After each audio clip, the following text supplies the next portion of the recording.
Robbie Williams Rewind. Welcome to Robbie Williams Rewind. We are the champions. I'm Matt. And I'm Lucy. And along with help from special guest fans, we take you on an in-depth rewind through the solo career of multi-award-winning singer, songwriter and entertainer Robert Peter Williams. We're going to look at all of Robbie's music, album by album, B-side by B-side, tour by tour, looking at our favourite lyrics and memories of the past 25 years. We'll have a guest fan to join us each episode, who'll join in the commentary and also talk about why they love Robbie and their best memories. Then we'll create a playlist of our favourite songs from each episode that you'll be able to listen to. So just to fill you in on my background, I became a Robbie fan in 1992 when I first saw Take That perform at a local radio roadshow in Bournemouth. My friend dragged me along. I was a New Kids on the Block fan, and I was steadfastly refusing to Take That because that would have been going against being a New Kids fan. Oh, I see. But she wanted to go and see Take That, so I went with her. And then as soon as I saw them, and especially Robbie, I was hooked. Mm-hmm. Why, Lucy? Why? Because he's a very good-looking man. Am I allowed to say that? Yes. Their live performances over the years, their concerts have always been the best of any that I've ever been to. And Robbie was always the one that I was drawn to because he's the cheeky one and the charismatic one, the real entertainer on stage, I always feel. Yeah. And I just carried on being a Robbie fan after Take That. Split up and went after he left Take That. And I'm still a Robbie fan now. I can't believe it. Nearly 30 years later, he's still part of my life. Just feels like yesterday. Yeah. And then I got into podcasts a couple of years ago when my friend Laura shared one with me that an old friend of hers had made called I'm With the Boy Band, where it was Amy and Zoe talking about boy bands and pointing them against each other. Yeah. And so that's what sort of got me into looking at podcasts. And I discovered that there's loads of artist-led ones out there made by fans. And I realised that there's none for Robbie, which is a disgrace. Yeah. Because he is the best entertainer out there. We're slightly biased. And so I wanted to make one for Robbie because, I think there should be one. And just to give you a little background, he is the artist with the most Brit Awards. He's the 7th highest selling artist of all time in the UK, with over 21 million albums sold. He holds the record for the most concert tickets sold in one day at 1.6 million. He's the youngest artist to have sold more than 50 million albums in Europe. And he's the best entertainer of the current age, as far as I'm concerned. And so I actually jokingly said to Matt, I think we should do a Robbie podcast. There should be one. Yeah. Maybe we should do it. And now here we are. And I didn't jokingly, I just said, yes, of course we should. And then he said, we should? Well, I don't know. I'm not really sure. Still not really sure about it, but... well, here we are. Yeah. And then Matt, you want to talk about how you became a Robbie fan? Yeah, I saw Robbie in Glastonbury in 1998 and he was on the main stage. And the Glasgow crowd really warmed to him. And it was an incredible performance. I think it was one of the only ones that was actually not raining. But more about that in episode 2, where I can tell a little bit more about my Glastonbury story. But all I will say is that pretty much everyone I knew during those sort of university days, that sort of time, was listening to Take That, even those denying it. And Take That was obviously everywhere. So I think, I remember it being played at my sixth form parties and remember them being played at practically every disco, every party you went to. And obviously you and I have been on a Robbie journey ever since we've been together, followed him all around the world, seen him on every tour possible. Since Nebworth we've more been than together. Once on each tour, in some cases. What I like about Robbie is he's just a born entertainer. He just doesn't take himself too seriously. He might get a bit self-analytical sometimes, but he just gives it his all, goes for it, always delivers a great performance. And yeah, we always just have an amazing time. And I've really enjoyed over the years, obviously sharing the experience with you, Lucy, but also making friends out on the road as well. You know, we've followed him and we've gone to gigs kind of all over the world. And during that time, we've made really great friends that are actual friends, not just Robbie friends. We've queued with people, we've helped people put up tents and, you know, kind of lived with people for a few days. And I think when you get those kind of experiences, you really see people in a true light. And that's been quite incredible. That part of becoming part of the Robbie friendlies or the Robbie up front or the Robbie community or Robbie world, as sometimes we call it, has been incredible as well. That has been very much part of why I really enjoy the whole Robbie Land experience. Obviously, he's very much part of it, but there's more to it than just him. And he's obviously helped to create that. And actually, his interaction with the fans and with the community through the app and through Instagram lives and things like that, I think has really connected him to his fan base. And he was incredible during the pandemic, in the early parts of the pandemic, where he was giving us karaoke and various other things to, you know, try and help lift people's spirits, doing what he does best, you know, entertaining and trying to have a bit of a laugh during a really dark and difficult time. So yeah, I'm really excited to be developing this with Lucy, my wife, and bringing this to fans and anybody that likes Robbie or anybody that wants to learn a bit more about how Robbie's been so successful over the years, the ups and the downs, and also to bring in guest fans to hear their perspectives as well and their stories. So yeah, really hope that people enjoy it and learn something new and find it fun and interesting. And yeah, bring a little bit more Robbie world into your lives.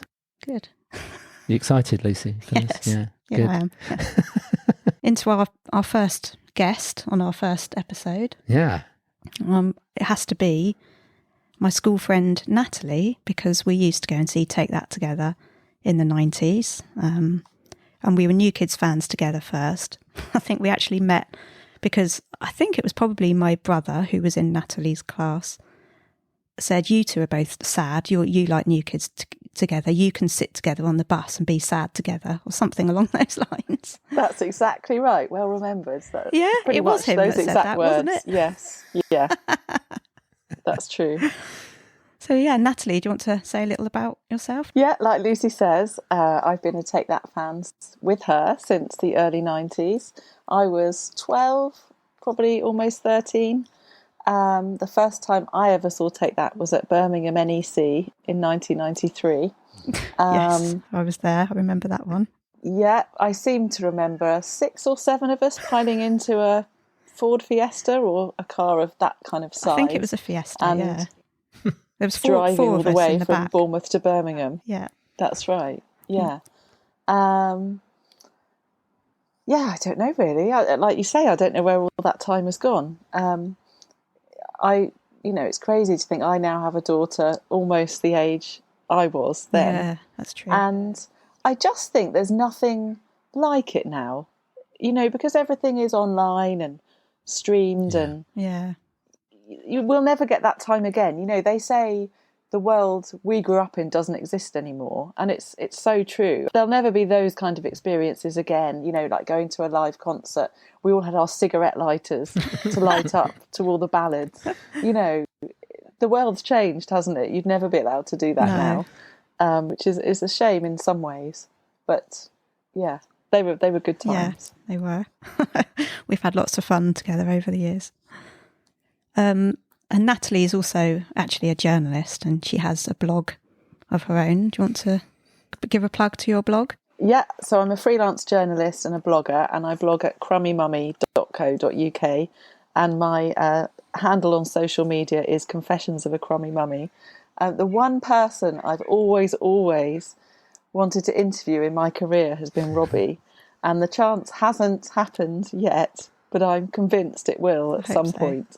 I'm still holding out, still hoping that that the stars will align and I'll get my interview somehow for something. It will one definitely day. happen. Come on, Rob. But we'll see. If you're listening, when you're listening. And another thing that you've got in common with Robbie is you also have 4 children under the age of 10, similar ages to his children, really, aren't they? They're very similar ages. Yeah, it's really strange, really, because I was going to say quite a bit younger than him, a bit younger than him. But yeah, all our children, we were pretty much expecting children all at the same time, each child at the same time. So, yeah, I never thought I would be a mum of 4. I certainly never imagined Robbie being a dad of 4. Especially with the same mum. But these things just happen, don't they? Yeah. So I do sort of follow their lives on Instagram and so on now with interest. Especially because the children are similar ages.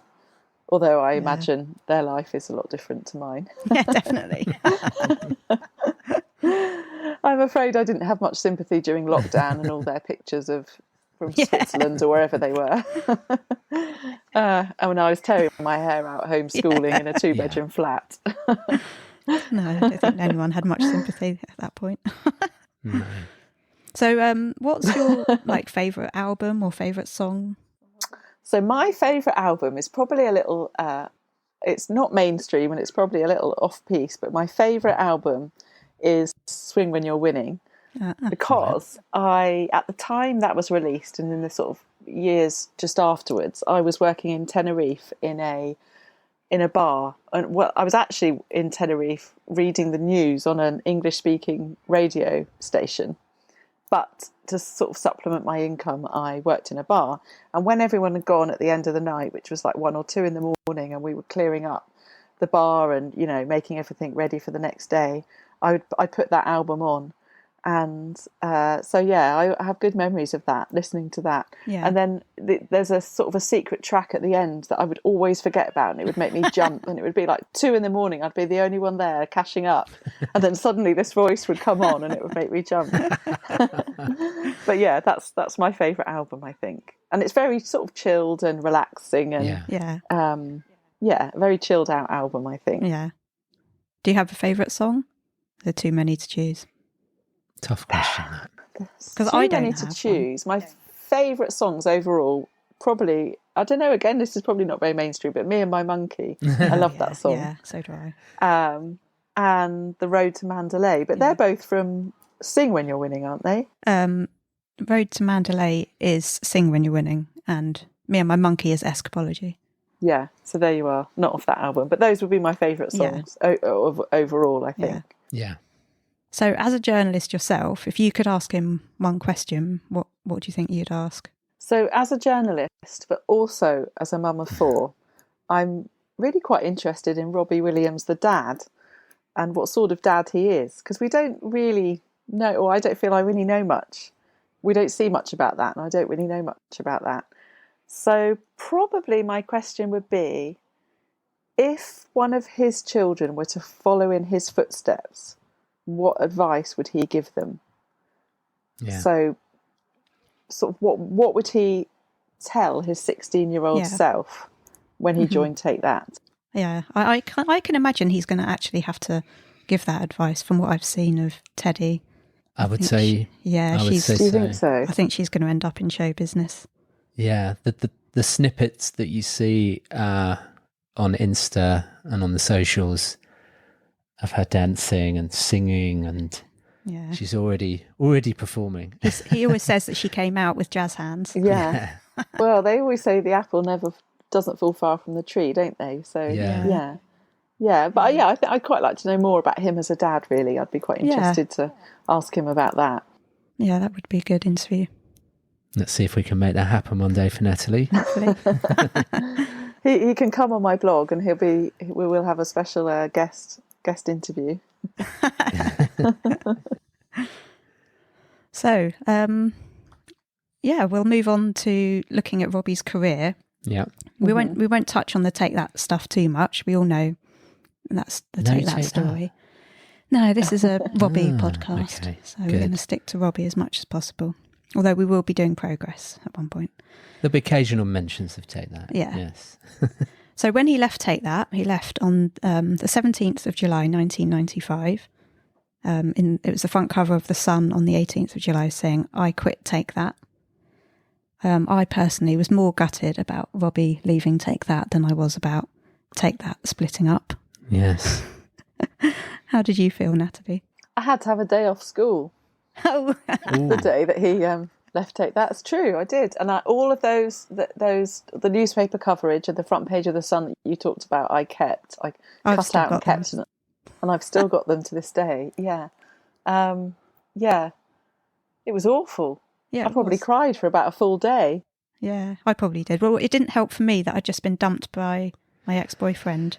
Oh. So yeah, it was the same week that I'd been dumped, and my parents and younger brother were in New York, and I was just home alone. I think possibly with my two older brothers or just one of them. So I was very depressed at that point, very sad. Well, the thing about it was, to me, my sort of, however, teenage self, it came out of the blue. Yeah. But actually, it probably didn't come out of the blue at all, and probably been on the cards for a long time. True. But it was a shock. Yeah, it was. Yeah, so... And nobody knew what was about to happen after that, really, did they? I thought that would be it, that, wouldn't really get to see much of him going forward. And, here we are today. Yeah. Still talking about him. Yeah. So then after that, he went to Tea in the Park in July 95 wearing a T-shirt saying, "I was only joking," which I like. In the August, he presented The Big Breakfast for a week, while Take That were down the road playing concerts at Earl's Court. I did go and see him at The Big Breakfast one morning. So you actually saw him? Yeah. I saw Take That at Earl's Court with my German pen pal, and then the next morning we got up at, I don't know, whenever the tube started running, and hung outside The Big Breakfast. I remember The Big Breakfast. What a crazy show that was. Yeah, it was great. Lots of energy, very different. First thing in the morning, kind of helped to wake you up. I can imagine, well, I don't know that I can actually remember him being on it, but I'm sure he fitted right in those days. Well, I think he says now that he was probably still drunk. From the night before. Yeah. And then he went to sleep afterwards. Yeah, I think that's what he said, yeah. And then in the September 95, he earned 100 grand to shave his legs and appear in Y-Fronts for a 7-Up Light advert. That was like billboards and magazines. Right. And stuff. Do you remember that, Natalie? No? No, I don't. I don't remember that at all. Yeah, that was a funny one. I must have had a mind blank. Lucy remembers it. He attended the National Television Awards and Take That were also there, but I think they kept apart from each other. Yeah. And he was snapped with Anna Friel. He presented Top of the Pops and spent a lot of time hanging around with Oasis. Mm. Yeah. In the October 95, he was on the cover of The Face. That was his first interview after leaving Take That. And it started with him being hungover after drinking with Ant, Dec and Oasis the night before. As you do. Then in November 95, he was again seen with Oasis at their after-show party for their Earl's Court show, chatting with George Michael all night, which is, serendipity, as you would say, because he then went on to release Freedom. So. Yeah. So is that how Freedom came about then? Is that why? Well, no, I think he said that his record company told him he had to release Freedom. Right. He didn't. So I don't think that the conversation with George, I don't think it would have come up at that point. But we'll come on to Freedom in a sec. Yeah, let's talk about that in a minute. Yeah. So December 95, he started dating Jackie Hamilton Smith, who he met at a fashion shoot. And he also started legal action to try and break free from his record company, RCA. And he was still hanging out with Oasis. Mm-hmm. Then the 19th of February 96, he presented Best Newcomer Award at the Brits and said, "This week, something very big has ended. I'm sad to say that Spitting Image is no longer on your screens." Which is obviously a dig because Take That had just split up 6 days earlier on his birthday. He also started legal action to prevent Take That from releasing their greatest hits, but on the morning of his court appearance, he dropped the case, rumoured to cost him 500 grand. Wow. Yeah, a lot of money. Mm. By March 96, he went on holiday to Barbados with Jackie Hamilton Smith, and he also joined Anna Friel, Vic Reeves and Jarvis Cocker in a TV ad for Reebok. Mm. April 96, rumours that the record company were going to let Mark and Gary release new music first. And that actually, Mark did release his album before Gary and managed to get in there. Robbie. Mm-hmm. And then May 96, he attended the Soccer Six tournament at Mile End Stadium, looking very bloated. So that was his lost year, as he likes to call it, when he was basically drunk or drugged up the whole time. Yeah, wow, yeah, the lost year. So, shall we move on to Freedom? Yeah. So, to announce his release of the song Freedom and his freedom from his old Take That record company, he held a press conference at 12:01 a.m. on the 27th of June 96 at the Royal Lancaster Hotel, London. He signed a $1 million deal with Chrysalis and said, "It's more of a statement than a single. To tell you the truth, the statement is, I'm free to do whatever I want to do and whatever I choose. It's not going to be on the album, but I'm putting it out as a statement." So released on the 29th of July 1996, cover song written and originally released by George Michael in 1990. It reached number 2 in the UK, certified silver. Spice Girls' Wannabe was number 1. At the end of the year 1996 chart, it made 46. It spent 4 weeks in the top 40 in the UK, and it was also number 1 in Spain. Number 6 in Australia and Ireland, 7 in Finland, 8 in Switzerland, and number 10 in Germany. Total sales were estimated at 200,000 physical and 10,000 digital. George Michael was quoted as being happy with the cover. Rob took out some lines, Right. like, "We had every big shot, good time band on the run. Boy, we were living in a fantasy."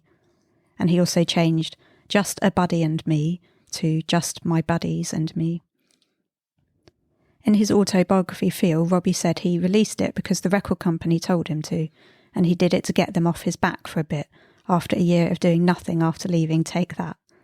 He said, "It's pretty much lost in the annals of history because no one ever mentions it, ever. I was all like, I want to do something different, be somebody different, be myself. And then the first thing I do is release a cover." So what did you think of Freedom, Natalie? Well, I think that's right, isn't it? If you sort of forget about it and nobody really talks about it. I don't think I've certainly heard George Michael's version played on the radio, but not true. Robbie's version. But I think, I mean, he was making a statement, wasn't he? Or the record company were with that song. And I remember going to see him at a Capital FM roadshow on Clapham Common, and it was I think it was the first time he'd performed as a solo artist, I think. And that's right. I mean, if anyone was ever in any doubt about whether he was going to make it as a solo artist, I think that kind of performance, it was obvious he did, and, he wasn't just going to be a one-hit wonder and go away and retire or whatever.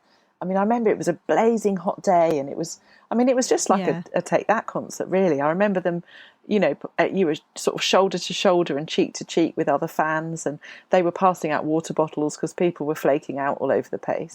Do you know what I remember most about that day? What? Is the woman next to us, like who was there with her daughter, right? Who had a skirt on and who had like really hairy legs.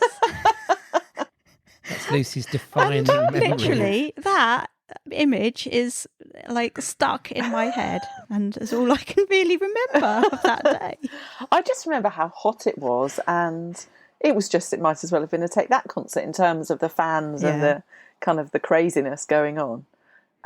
Because we were quite away. We were on the barrier, weren't we? But quite away from the stage. Yeah, that's right. It was just mental, wasn't it? Yeah, but I think it was quite clear after that he wasn't going to go anywhere quietly. I think it was an appropriate choice, although Robbie said he didn't have any, choice in the matter. Yeah. I think it was a good choice. Obviously, he was feeling trapped in the later stages of his career, or maybe even in the early stages of his career would Take That. And I think it suited his voice. And he was singing in a much higher sort of range back then. So I think it really suited his style. And also on the point you mentioned about George Michael, I have to think that Robbie did speak to him about it. I've just got this feeling that probably at some point, he would have. I mean, it could even have been like a throwaway joke or remark, couldn't it? Oh, you should release Freedom. Yeah. Yeah. And that then a seed was sown, or somebody overheard that, or I just want to imagine that Robbie called him up and said, "Hey, George, can I sing it?" But that probably didn't happen. No. So there were 2 CD single versions. The B-sides were remixes and an interview. And I think it came out on cassette somewhere, which I probably still have. And to promote it, he made lots of TV appearances like TFI Friday and Top of the Pops. And he was even on the cover of NME with a 3-page article. And there was a 3-page article in Melody Maker, which I find quite surprising. I found them when I was rooting through all my stuff, and I couldn't believe that they actually featured him, especially when he's releasing Freedom. But those types of publications, I don't think take that wherever in either of those. No. I don't think Gary was either. It was a definite step away and a sort of a shift in marketing, kind of. And and we'll probably talk a bit more about it later, but all the videos to go with the singles on this album as well were very sort of Britpoppy rather than teeny boppery or pop. They were quite different. It was exactly the direction that he wanted to go in, and to have press from the NME and Melody Maker was huge. Well, the video was directed by Garth Jennings from Hammer and Tongs production company, who also directed 2005's Hitchhiker's Guide to the Galaxy film and wrote and directed animated comedy Sing. And other music videos he's worked on include Blur's Coffee and TV and some videos for Pulp, Supergrass, Fatboy Slim and R.E.M. And Robbie said in 2011, "The video to Freedom, I did all the lip syncing to George Michael's version because I hadn't recorded my version yet. And also I was in a bad way. I was pre-rehab and I'd just finished off the top drawer of the minibar, the whole top drawer, all the liqueurs and spirits, and then started the video." Yeah. I've got to say, you can kind of see that in the video, can't you? I think it shows. Yeah, I think you're absolutely right. And it was just that the video was a lot like the bands you mentioned, really. Blur, Pulp. It was certainly nothing like anything Take That would have done or could have done, I think. Yeah. Yeah. And he was manic, definitely, in it. Oh yeah. Didn't you have to keep stopping filming to throw up? Well, I'm sure I heard that somewhere, but I can't remember whether that's actually true. I'm not surprised if you were in the state that he was in and you just had the top. But then is that insinuating that he couldn't handle his drink? And I'm not sure that's true. Poor guy, he looked in a bad way anyway. Also, I was gutted that Robbie only got to number 2 with Freedom, whereas Gary had reached number 1 with Forever Love, which obviously was his own song and a new song. But if number 1 was the Spice Girls, you probably had a bit of I'm sure, what was number 1 or what was number 2 when Gary was number 1? Oh, I don't know. I'd have to look that up. She knows all the stats, but not in that much detail, Natalie. But I mean, number 2 next to the Spice Girls, that's pretty good, isn't it? Yeah. Yeah. Yeah, it was. Yeah. Yeah. I'm sure he was happy with it. Also, I loved that he played it on the Heavy Entertainment show tour in 2017, just after George Michael had passed away. It was a fitting tribute. That was, it was a very emotional performance. Yeah, like you said, I think it was really respectful of him to do that. Because I'm not sure he thought he was ever going to sing that song live again, to be honest. Yeah, so it was quite nice that he did. Yeah. I enjoyed that bit of the concert. Or concerts we went to. Yeah, I mean, when you think about the lyrics, I know that he only changed a few. Obviously, it was really written by, was it written by George Michael? Yeah. Okay. Heaven knows I was just a young boy, didn't know what I wanted to be. I mean, I sort of look at that, read that line, and I think, I wonder if that resonates a little bit with Robbie's story. Yeah, definitely does. I know he was into acting and performing, and when he was younger, but I wonder if his younger self really, knew where he wanted to go and what he wanted to be. Well, I don't think he ever did. No, he just knew he wanted to be famous. Yeah.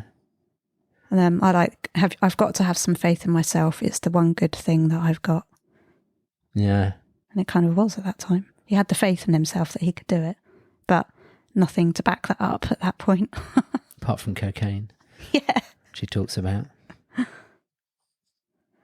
He'd had a pretty, been successful up until that point. Yeah. Though, as well. I think he was just always going to be in the public eye, wasn't he? It was just a question of how and what. Exactly. And yeah. I can't imagine him ever being behind a desk or, in a sort of inverted commas normal job. I think certainly as the launch of a new pop star, well, not a new pop star, but a pop star going out on his own, I think it certainly had impact, and it certainly got coverage. Yeah. Certainly turned heads. You couldn't not know about it. Yeah. So it was a good start. It was. Yeah. So we'll move on to the album. Hi, I'm Robbie Williams, and you're listening to Robbie Williams Rewind with the Champions. We'll give some facts and figures about its success, and then we'll talk about each song in the order that it appears on the album. And coincidentally, the album has just been released on vinyl, I think for the first time this week. So if you're a vinyl collector, you can maybe go and find one somewhere. It was nice of them to coincide it with the launch of our podcast. I mean, obviously they knew Robbie Williams Rewind was going to be launched, and they thought we'll coincide it. Probably not. So Live Through a Lens. Yep, it came out on the 29th of September, 1997. My brother's 18th birthday. Mm-hmm. That's how you remember your brother's 18th birthday? No, just look at that date and I know that's what it was. I've got a good memory for dates. And I can remember going to buy the album during my lunch break. I was working in King's Cross at the time in a PR agency, and there was no record shops in King's Cross, weirdly. So I got the tube at lunchtime to Moorgate and went somewhere like Our Price or something. Yeah. Bought it on cassette and CD, and then listened to it on my cassette Walkman as I got the tube back to the office. And I think I got to about Angels before I had to go back into the office. Did you have the orange headphones as well? No? No, I think I had like in-ear headphones at that point. I don't know whether I actually ate any lunch that day, because I was more interested in going to get the album. The album was produced by Steve Power and Guy Chambers. We all know Guy now, most of us fans do. But at the time, Robbie said that he picked his name off a list that had been shown to him, a list of possible collaborators. His mum's boyfriend at the time had mentioned the band The Lemon Trees a few times, and when he saw Guy's name from The Lemon Trees on the list, he took it as a sign. So there you go. Didn't do any research. I know. That's true. That was a very good sign. Steve Power, the producer, has worked with Blur, Busted, Andrea Bocelli, McFly, Kylie, James, Diana Ross, The Bangles, and Billy Ocean. Wow. And after working on Babylon Zoo's Spaceman and Baby Bird's You're Gorgeous, Guy asked Steve to produce Live Through a Lens. He was a long-standing friend of Steve's, and he went on to produce I've Been Expecting You, Sing When You're Winning, Swing When You're Winning, and Escapology. So the album initially hit number 11, then went to number 29, and then left the top 40 in the UK. So that was its first 3 weeks. It only re-entered the top 40 2 weeks after Angels was released. And then after Angels, Live Through a Lens was in the UK top 10 for 40 weeks and spent 66 weeks in the top 40. It stayed in the top 75 for 108 weeks. That's 2 years. That's over 2 years. Goodness me. From the 7th of December 1997 to the 27th of December 1999. I mean, that is incredible. The album finally reached number 1 in the UK on the 12th of April 1998, 5 months after release, and was eventually certified 8 times platinum in the UK, 3 times platinum in Europe, gold in Australia, the Netherlands and Switzerland. Although it only peaked at number 13 in Belgium, 6 in Ireland, and only number 42 in Germany. It went on to sell 4 million copies worldwide, 2.4 million in the UK, 3 million in Europe total. In the end-of-year 1997 chart in the UK, it was only number 96, but it became the 4th best-selling album of 1998, selling 1.241 million copies that year alone. It was still in the UK charts in 1999, becoming the 33rd best-selling album of that year. So that's longevity. So it's incredible. Has anyone else ever done anything like that before? I don't know. Probably the Beatles or something like that. But over the course of time. I know, 2 years. I mean, that's crazy. There must be albums out there that have done that, but I couldn't tell you what they are. Maybe some Michael Jackson or something. It's down to Angels, isn't it? Yeah. Really? Yeah. That people then heard that and then wanted the rest. So the album cover was shot by Andy Earle, who has worked on tons of album covers with loads of pop stars, including Madonna, Prince, and the Rolling Stones. I love the album cover. Yeah, it's him right in the centre, isn't it? With surrounded by paparazzi. Cameras and paps all around him. Which signified his life at the time, really, didn't it? Yeah. But also, I think, sort of in contrast to his life at the time, or his life in the few years up to that, he was, he looked very well, he looked very clean-shaven, healthy, didn't he? Compared to that kind of festival-going Robbie. Yeah, exactly. Yeah. It was a kind of like, I'm back. It was. Picture, wasn't it? Absolutely. With the skinhead. Pretty striking. Album cover. In his first interview on Parkinson in February 98, on which he performed Angels, Robbie said of the album's success, "It means a lot more to me now. It's my stuff. People like what I'm saying." He said the Take That Gold records meant nothing, as it felt as though they were an award for the record company. Yeah. And I remember that Parky interview because that's the one where he got up and stood behind Parky and did that, "Mum, it's me and Parky." Parky. Do you remember that?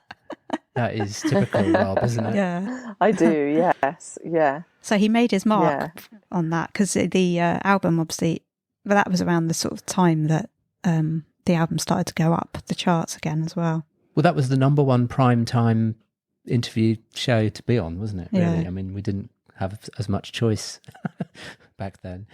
Well, yeah, just that really. It was the prime, it was, what was it, Friday night, Saturday night, 9 o'clock or whatever. It was Saturday, it's what everyone was watching, wasn't it? And, there wasn't as much choice. Yeah. And also he had all the biggest stars, really, didn't he? You didn't go on there if you weren't somebody in the first place. Yeah. And he was sat next to Ewan McGregor, who is my favourite actor. So I like rewatching that. It's a double whammy for you. Yeah. Enemy reviewed the album, giving it 7 out of 10. They said, "Robbie's newfound self-consciousness makes for a solo album that is often smart, sharp and prickling with personality far beyond the call of teen pop duty. There are enough tunes, enough point and enough style here to keep this crazy fool in rehab fees for a while yet." They had to put a dig in, didn't they? Well, I was just, what you said about being a teen, what they said in the review about, more than just a teen pop album. Yeah. I mean, it wasn't, was it? That's the point. It was moving away from all that. And, it's really autobiographical. And, when you look at the songs on it and the lyrics in it, it's, there's nothing kind of teen poppery about it at all. Exactly. And Melody Makers Robin Bresnark said, "There's nothing here, sure. Robbie Williams is as fascinating a hapless goon as we're ever likely to come across. But this album feels more like a press release than an album. That's not what I call music." Ooh. So, Melody Maker, horrible. And what do they know? Well, that's a bit 2 years harsh. it was in the charts. All Music later gave it 4.5 out of 5. John Bush called the album excellent and one of the best UK debuts of the 90s. And Q later ranked the album number 43 in their 2004 list of the 50 best British albums ever. Wow. And the album was shortlisted for the Mercury Music Prize, but lost out to Gomez, Bring It On. I quite like Gomez, but I think I'd have preferred Robbie to win. Yeah. It was also nominated for the best album at the MTV EMAs, but lost to Madonna's Ray of Light. Bloody Madonna. Like her as well. But that's still a bit like being next to the Spice Girls, in the charts. That's pretty good company to be in, isn't it? So Life Through a Lens is Robbie's 5th best-selling album in the UK and his 6th globally. There's a website called chartmasters.org where they look at all of the album equivalent sales, I think it's called. So you take into account YouTube hits, streaming, digital, physical, any DVDs that were released. Right. So everything. Any kind of media with the album. And also all the greatest hits and what weighting the greatest hits had for each of those albums. Which tracks were on those albums. And when you take all of that into account, they worked out that Life Through a Lens is actually his most successful album. So if you're interested in that kind of geeky stuff, you can go and have a look at that website. Yeah. That is some level of maths. Yeah, it took me about 2 hours to read it and understand it. Yeah. So should we move on to Lazy Days? Yeah. The first track on the album, Lazy Days, was released as the second single on the 14th of July 97. It sold around 100,000 physical copies globally, plus more digitally since. It hit number 8 in the UK, spending just 3 weeks in the top 40. It was number 18 in Finland, only 90 in Germany, and 72 in the Netherlands. Written by Guy whilst in the Lemon Trees, Robbie made lyric and arrangement changes to make it his own. Robbie says it's an anthem about being young. It's basically saying enjoy your youth and don't worry about making mistakes. Because we all make mistakes, it's part of growing up. That's something I've only just learned for myself. In the Lemon Trees version, Rob said it went lazy days, velvet and warm, lazy days, lying on the lawn. So those are the original lyrics that he didn't like, I guess. Still sounds good though, doesn't it? Yeah. Well, I like this song. It's a good song, I think. I think as well, compared to a lot of the other songs on the album, it's quite an optimistic one. Yeah. Because there's quite a few sort of quite cynical songs and cynical lyrics anyway. But it's optimistic and positive. I think it's a good opener as well for the album. Yeah, I just love the kind of thrashing guitars at the beginning. And it sort of gets into it. It's not like, it's just quite full on. There's a lot going on, rich guitars and harmonies going on through it. And it's a summer song as well, isn't it? Yeah. Yeah.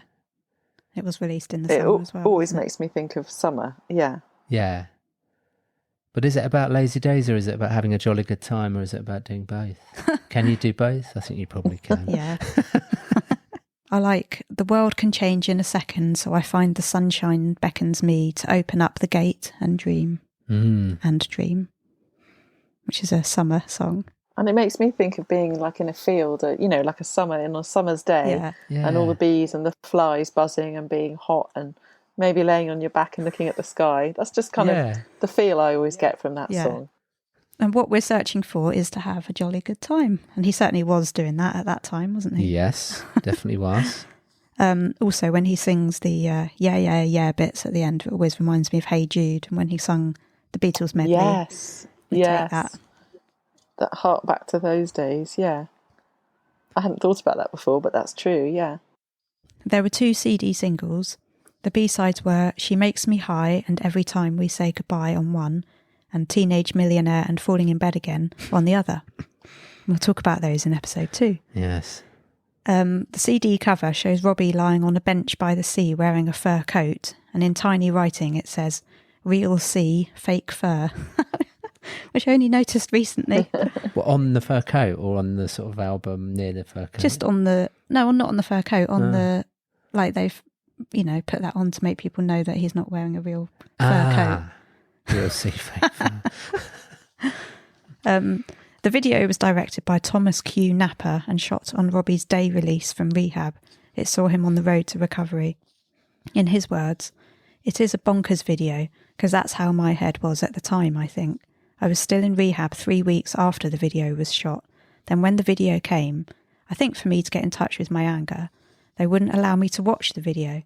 And I just went, okay, I know you want me to get in touch with my anger, but I'm not. I don't care. So, pa! The director, Thomas, Hang on a minute, hang on. So he left rehab. No, he was in rehab. Sorry, he was in rehab. Yeah. And he left rehab for the day to film the video. Yeah, they allowed him to come out just for the day to film it. Wow. The director, Thomas, said, "I knew it was going to be okay when I first saw him. His eyes were bright. He looked good." Rob says the weight fell off as he hadn't been drinking for the previous 2 weeks in rehab. Because he does look good in that video, I think. Yeah, yeah. Even though your daughter said that it didn't look like Robbie when she saw that earlier. Only because, it's 20 plus years ago. Yeah. She just didn't recognise him. And Thomas Q. Napper also directed a Dodgy video. That's the band Dodgy. And has gone on to work on films, being the second unit director on the Pride and Prejudice film with Keira Knightley, Aladdin, Mary Poppins Returns, Darkest Hour, and Beauty and the Beast. So he's gone on to much bigger things. And the video sees Rob dancing around a garden with Alice in Wonderland-esque characters. He's lying on the ground with angel wings that have blood on them, perhaps as a fallen angel. Maybe like Icarus, who flew too close to the sun and fell to his death. But Robbie is on the ground and has survived. But Robbie actually claims there was no hidden meaning, though, and it's just some props and him laughing. Nothing deep there, then. At the end of the shoot, he got his makeup lady, Gina, to shave his head before he went back to rehab for another 3 weeks. And he still uses Gina as his makeup lady now. I quite like his hair in that video. I find it quite sad that he just shaved all that off. I don't know why. Just like... Nothing wrong with a shaved head. So what do you think about the video then, Natalie? Well, it does seem like there was kind of hidden messages and so on in it. But I'm not sure I believe the line that it was all just an accident. No. And I think somebody had somebody was paid a little bit of money to think the idea. A thought in there. If it wasn't Robbie, it was someone else. Yeah. The director or someone. And I thought it was interesting that, the angel wings appeared in this video. Yeah. Because obviously they appear somewhere else, don't they? Angel wings. Candy. In Candy, that's it. And we'll talk about that when we come to Candy later on. Another episode. Yeah. I just think he looks really good in the video, considering that he's been in rehab. Yeah. I guess maybe that's why he looks good, but I don't know. And we'd also been sort of fed a lot of tabloid paparazzi shots, hadn't we, of him going off the rails in various places before that. Yes. So quite a contrast. Yeah, it was a contrast and he looked a lot better. The previous single, which we'll come to, was Old Before I Die. And I think there's quite a contrast between how he looks in those two videos as well. Yeah. Which is why he looks so good in this one. And also when I watched back his performance on Top of the Pops, and I feel like he sort of carried on the nutty persona that he had in the video.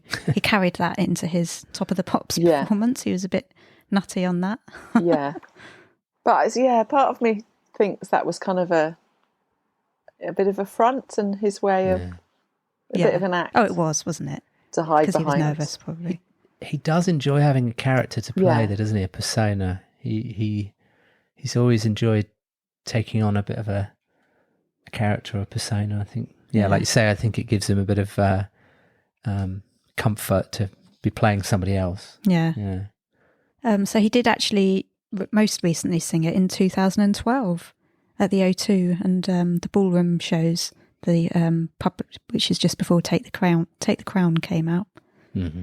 But having listened to Lazy Days, the original recording, and then watched him sing it at the O2, it's definitely, he sung it in a lower key. Yes. So I don't think he can quite reach the original keys that it was recorded in anymore. That's top marks for noticing. I'm not sure I'd have Yeah, it was only noticed. because I'd been listening to the album so much before this episode, and then I watched that and I was like, wow, that sounds different. And But is it the way they edit the albums? Could be, couldn't it? Could well be. Yeah. Yeah, it could be that. You're right. I think there's one or two songs that he struggles singing these days. Yeah. Because his voice has changed. According to setlist.fm, which is a website I know Robbie likes spending a lot of time on. Yeah. It's his 14th most sung song live. So out of all of his songs, it's number 14 that he's sung it the most, which is quite surprising. But I guess it's because it's one of his oldest. He's had more chance to sing it across the years. But that surprises me too. I would have put other songs before that, really. Yeah, so would I. Yeah, I guess it makes sense that over the span of time, it's had the most chance to be sung, But I think it's like higher up than Old Before I Die, and other singles from that album. Yeah. I think it's quite a timeless song as well. Yeah. Obviously I remember it being from that era, but I think, it gets played now and you just think... It hasn't aged, has it, like some do? And then we'll talk about this in a different episode, but the original version of this song was actually on the B-side to Millennium. Yeah. And that's got a different chorus, but we'll come to that when we get to the B-sides to Millennium episode. Yeah. So if we move on to Life Through a Lens, is it the second song? Yeah, on the album. It's the title track of the album. It's written by Robbie and Guy. And Robbie said, "When you listen to this, it sounds like I'm being vindictive, and I'm not.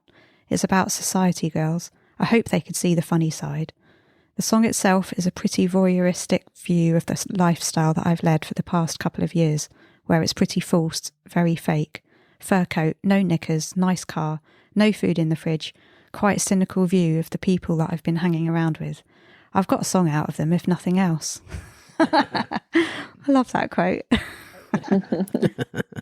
I think this song is a very good window into his life at the time, isn't it? Yeah. And it's not a good reflection on the people he was around either. No. He says he didn't want to be vindictive, and I wouldn't say it's vindictive. I don't think that's the right word. No. But it's not a very good reflection on the company he was keeping, shall we say, or the people he worked with. Yeah, it's one of my favourites on the album. I love the guitar, the drums in it, just like the feel of the song, and some of the lyrics as well, like make mine a double measure with friends. That's my favourite one as well. My favourite lyric. Oh, is it? That's one that always sticks out in my mind. Yeah, yeah, because you can totally get that. You can imagine. Yeah, you can sort of picture that and imagine that. Yeah. But sometimes I wonder whether it's a kind of a joke about the TV show as well. A double episode watching of Friends, the TV show. I'm sure it's not that. It's alcohol related. I would imagine so. And then another one. Just because I'm not double-barreled, don't mean I haven't travelled well. Yeah. I wonder whether that's a reference to Jackie Hamilton Smith. Oh yeah, that's a good point. Yeah. Whether she sort of maybe I don't know anything about their relationship that they had, but perhaps she thought she was a bit above him because she has I think he was hanging out with quite a few people with double-barreled names. So Yeah. it could have been her. You're right. I also really like the line, "Don't crash Tarquin's Bentley." Yeah. I think that's hilarious. It's just a really funny, witty song with great lyrics. For those international listeners, I'm sure they understand, but Tarquin is considered to be a bit of a posh person. name, posh person. And a Bentley is With obviously a posh car. Yeah, it's a good poke at posh people, isn't it? With double-barreled names called Tarquin with Bentleys. Yeah, I'm pretty sure that Robbie has owned or still owns a Bentley. Didn't he have he did. white one or a black one in London? Yeah, black one. Yeah, and it had a good number plate on it. And I do remember that because I read it again recently. I don't think that's coincidence. I won't say what that is in there. Yeah. Also, the line, "You sound so funny with your voice all plummy. Now your checks just bounce, better run to your mummy. And you know it's a class act, she'll never ask for it back." There's so many lyrics in that song that I just giggle at when I hear it. "And now your boyfriend's suspicious, so go home and wash the dishes and wash them well so he can't tell." Yeah, he's not really talking about dishes though, is he? No. I think he's sleeping with someone else's girlfriend, I reckon. I would imagine that although this is a bit sort of biopic of his life and what was going on at the time, it's also about perhaps and media and people hassling him and lenses being around every corner and Yeah. I mean, if you look at the kind of wider what was going on at the time, you know, that Princess Diana died, and that was in a big, you know, the finger was pointed, or the paparazzi were blamed for that, weren't they? And you know, the whole culture of long lenses and people being photographed in places where, you know, they had a reasonable expectation of privacy, but they weren't getting that privacy. It was quite a crazy time if you look back now. It's true. Oh, yeah. At those sort of few years.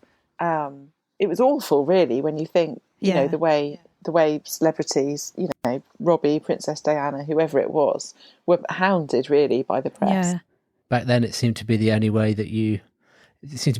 of selling papers and you know, selling news. Yeah. But And just to clarify, Natalie isn't that kind of journalist. no. You're like a features writer, aren't you? Yes, yeah, You don't that's do right. salacious, is that the word? It's a good word. Well, I may have done a few bits and pieces for the sidebar of shame. Oh, right. But yeah. Mainly about myself, to be honest, rather than other people. But yeah, I think this song sums up really that time very well. Yeah. For people in the public eye, and you know what they had to contend with, really. Yeah. Yeah, it wasn't good. I'm quite glad it's not like that now. No. Well, not so much. Not so much, anyway. Not so much. So shall we move on to Ego a Go-Go? Yeah. So written by Robbie and Guy, it's about Gary Barlow. Although I'm not sure if Robbie ever said this out loud. He said at the first gig on the tour in Norwich, "Everyone thinks I wrote this song about Gary. It's not about him. It's about whoever you hate." He said, "This is about people who get you down. You know the sort. If they're having a bad time themselves, they make you suffer to make themselves feel better. This song says get lost to them." Something that I wrote when I was like, how could they do this to me? And I'm not that bothered about it anymore. It's quite a funny little piece of vindictive lyrics that is just not part of my life anymore, but it was then. I love this song. There's so many lyrics in this song that I've written down that I love. Let's hear about those lyrics, Lucy. Well, I looked up "hide away in your ivory tower." Yeah. According to the dictionary, it's meaning a lack of concern or interest in other people's problems or feelings. Yeah. Which maybe that's how he viewed Gary. That Gary had no interest in him or how other people felt, I guess, at the time. Yeah. Break it nicely, break it slow, break it so I got no place to go. I wondered if that was about the slow breakup of take that, first throw Robbie out, keep it nice with the fans and the other boys and the record company. Yeah. Slowly break the band up, but leave Rob no choice in the matter. So basically it's all about working it out so that Gary could get his solo career. You've really thought about this. I have really thought about it, yeah. Then when you read the lyric back, I think your theory makes sense. Ego a go-go now. Now you've gone solo. Living on a memory. Where have you been lately? And do you still hate me? Could you offer an apology? I mean, that's clearly Gary. Yeah. Well, whether it is about Gary or whether it isn't about Gary, I've always thought it's pretty damning, whoever it is about. Yeah. It is. That's certain. Yeah. Well, now this is the interesting line. Yeah, I agree with that. Wonderland has crashed to the ground. The circus has gone. All that's left is the clowns. And obviously, Take That have since released albums called Circus and Wonderland. And I do wonder whether... Obviously, I guess they came up with the circus idea because it was a big show and all of that. And then apparently, I think it was Mark that came up with the idea for Wonderland, it being called Wonderland. I wonder whether he was listening to this album and heard that line and was like, oh, circus. Oh, Wonderland. That's a good line. So you're crediting Robbie with the name. Yeah. Robbie was being prophetic in this song and thought, there'll be some tours coming up with those names in the future. It's kind of weird though, isn't it? Yeah. Did I break your heart when I stole your thunder? Now, Robbie did steal Gary's thunder on quite a lot of occasions, I'd imagine. Yeah. Because he just couldn't help himself because he's just a showman and that was him. Absolutely. Now you've gone stately. Yeah.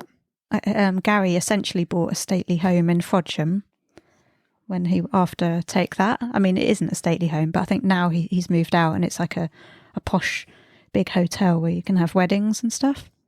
Yeah. And a side note, Gary was at my cousin's 3rd birthday party in 2005 in Frodsham at Soft Play Centre with his daughter. Because their daughters were like the same age. I can't remember whether he was just happened to be there or whether the daughters were friends. I can't remember. Anyway, she likes to tell that story. Didn't Robbie end up buying his own stately home? He's got equivalent? like what was it? It's like a Queen... Oh, like one of Henry VIII's ex-wives' houses or something, is it? Well, the one in Wiltshire? Yeah. Yeah, it's kind of a stately home. I don't think it's... It's not officially that, but it's a big mansion and it's really old, so it kind of is, I'd imagine, like a stately home, yeah. Yeah. Yeah. He says it's haunted, though, and I don't think he really likes staying there that much. I think they're trying to sell it. Yeah. He's not really going to have a very good job if he's telling everyone it's haunted. Yeah, exactly. Apparently you can also smell the sewage where it's just down the road. So you don't know that for a fact. Did he say it? I don't know. I think that was in the newspaper. Allegedly. Depends which way the wind's blowing. Yeah. I love Wiltshire though. I'm from Wiltshire, so I'm not gonna slag Wiltshire off. Beautiful county. But yeah, I really love this song. You can just really feel the passion in it when he's singing it. Definitely. And I think he sung it on the first tour, or maybe the first 2 tours, and I just really loved it because it's like a crowd jumping, crazy song to sing. The other thing is though, people love a song with a story behind, don't they? Or a myth, or is it true? Isn't it true? Yeah. You know, that's a good recipe for a song, really, to have that kind of unknown. You know, we're never going to know, really, are we? No. And that's quite a good thing, I think. I'd like to know what Gary thinks of it. Don't think he's ever said. Well, I also think, you know, you were talking about Gary at the beginning, and when he says, Robbie was talking at the beginning about it not being about Gary. I don't know, I look at this song and I think it's actually a song about egos. I think it's about his ego as well. It's about, you know. Yeah. Rob has a bit of an ego. That's true. At times. Yeah. Or Robbie does.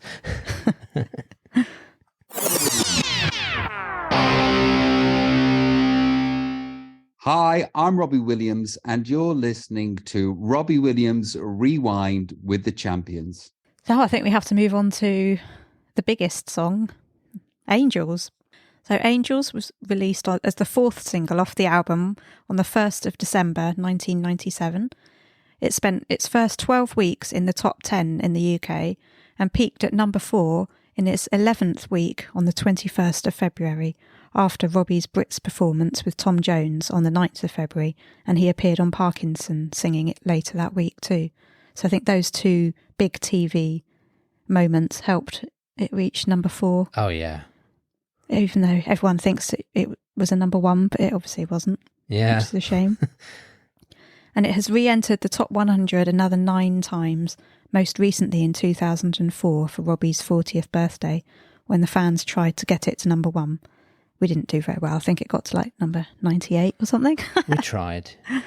It spent 43 weeks in the top 100 in 1998, 63 weeks in the top 100 in total.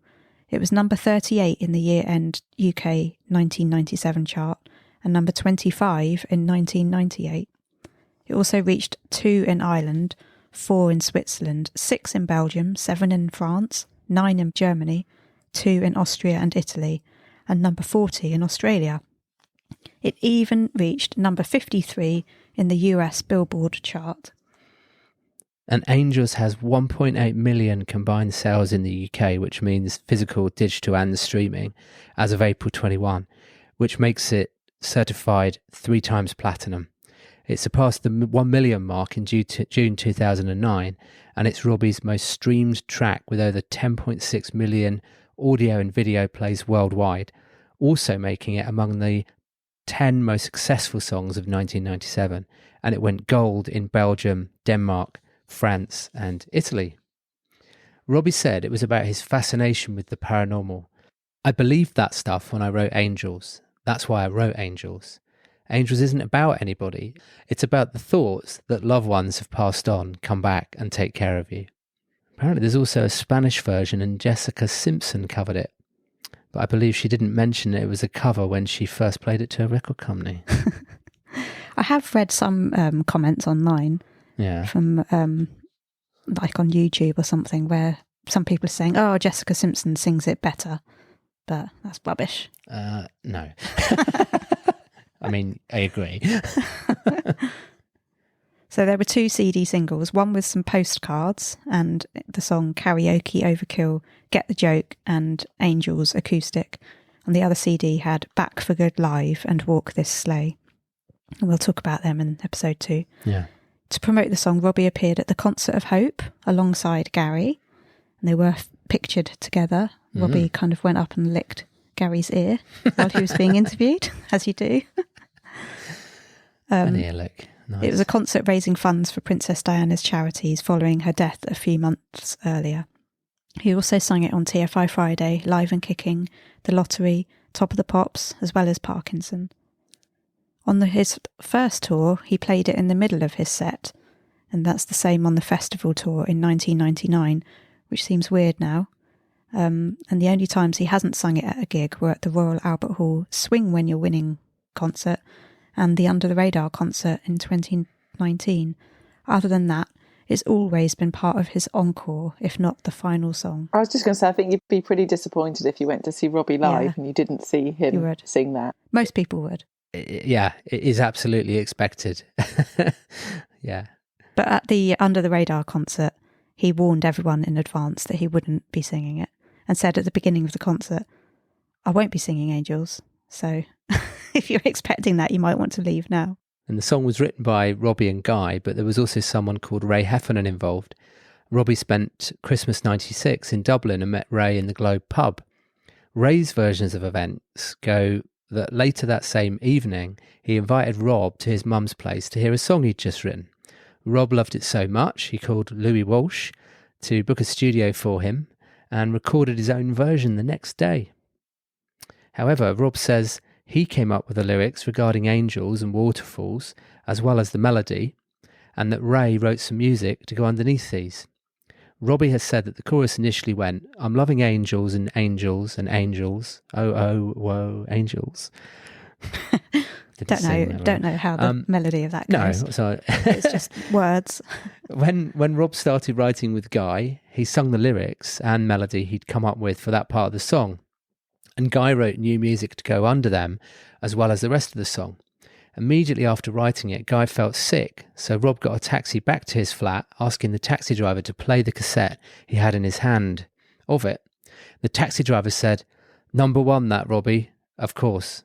It unfortunately wasn't. Ray Heffernan said he has mixed memories of the intense few months he spent hanging around with the star. He said, if you were to invite any 5 people in the world to a dinner party, Robbie would have to be one of them.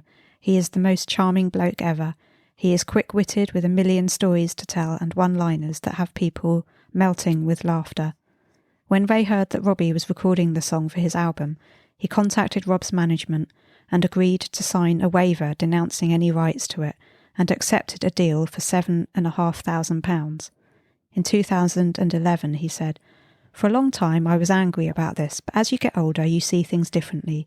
The Angels connection had opened doors to publishing companies and earned me a few quid. The Irish Times said, while some have tried to make out that Williams stole the song from the Dubliner, Heffernan says this is not true at all, but that he was part of the origin of a song that was then professionally tweaked into the hit it became. In 2017, Robbie defended the decision to pay Heffernan, saying, we could have gone to court and it all would have been down to what way the judge wakes up that day out of bed. So I gave him some money and he went away. And there's a photo of Rob sitting around the dining table with Ray, his mum and his sisters, who were all there thrilled to wake up and find Robbie Williams in their house. Apparently they came downstairs, saw Robbie sat there and then ran back upstairs, put some makeup on and then came back downstairs again. So what do you think of Angels, Natalie? I think it's one of my favourite songs, and I mean, it's just stood the test of time, hasn't it? Here we are, and it hasn't aged. It's one of those timeless songs. I think another 20 years from now, it'll still sound the same, if that makes sense. It won't sound like, oh, that's a song from, the 90s. Yeah, I mean, I think it was a real turning point for him, that song. And I do always think it's a shame when you hear these stories about who wrote what, and, money is handed over and court cases either happen or are averted. But I don't know, maybe that's just something that goes hand in hand with these great songs. Everyone wants to own it, or to have a part in it. But I don't think that's something people remember or necessarily even know about unless you're, fan level, I think. I really like it still.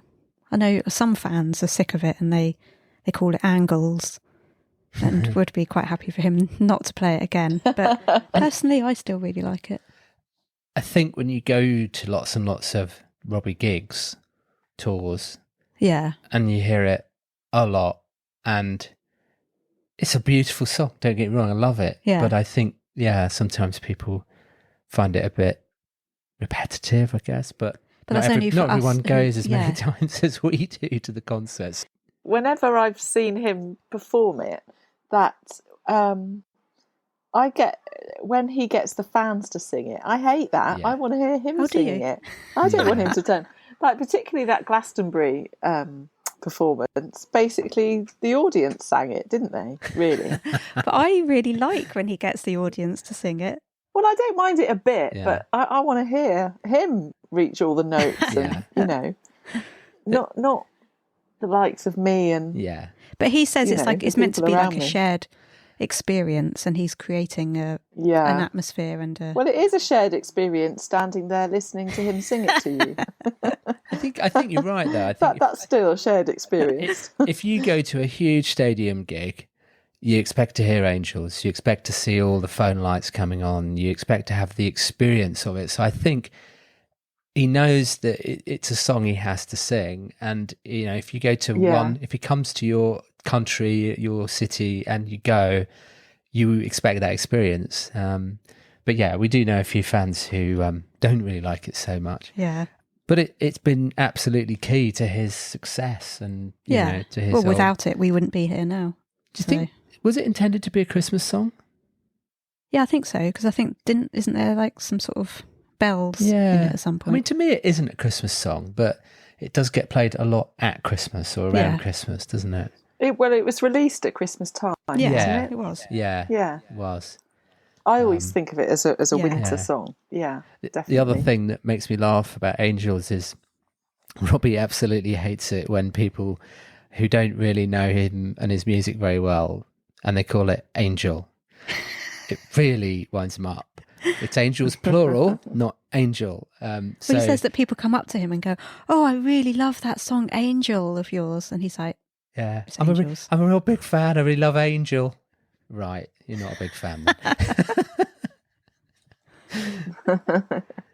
And it's that kind of song, isn't it, that it's become so iconic, so anthemic that you hear it at the end of parties. I heard it on the radio today, on Radio 2 today. Yeah.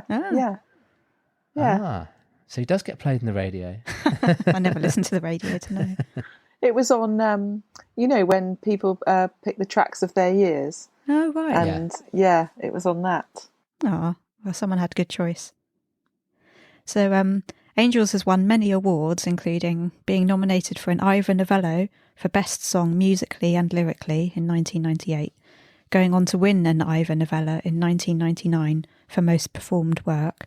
It then won Song of the Decade at the Ivor Novellos for 1995 to 2004 period, which I think is like a made-up award that they did because that's when his greatest hits came out. Song of the Decade.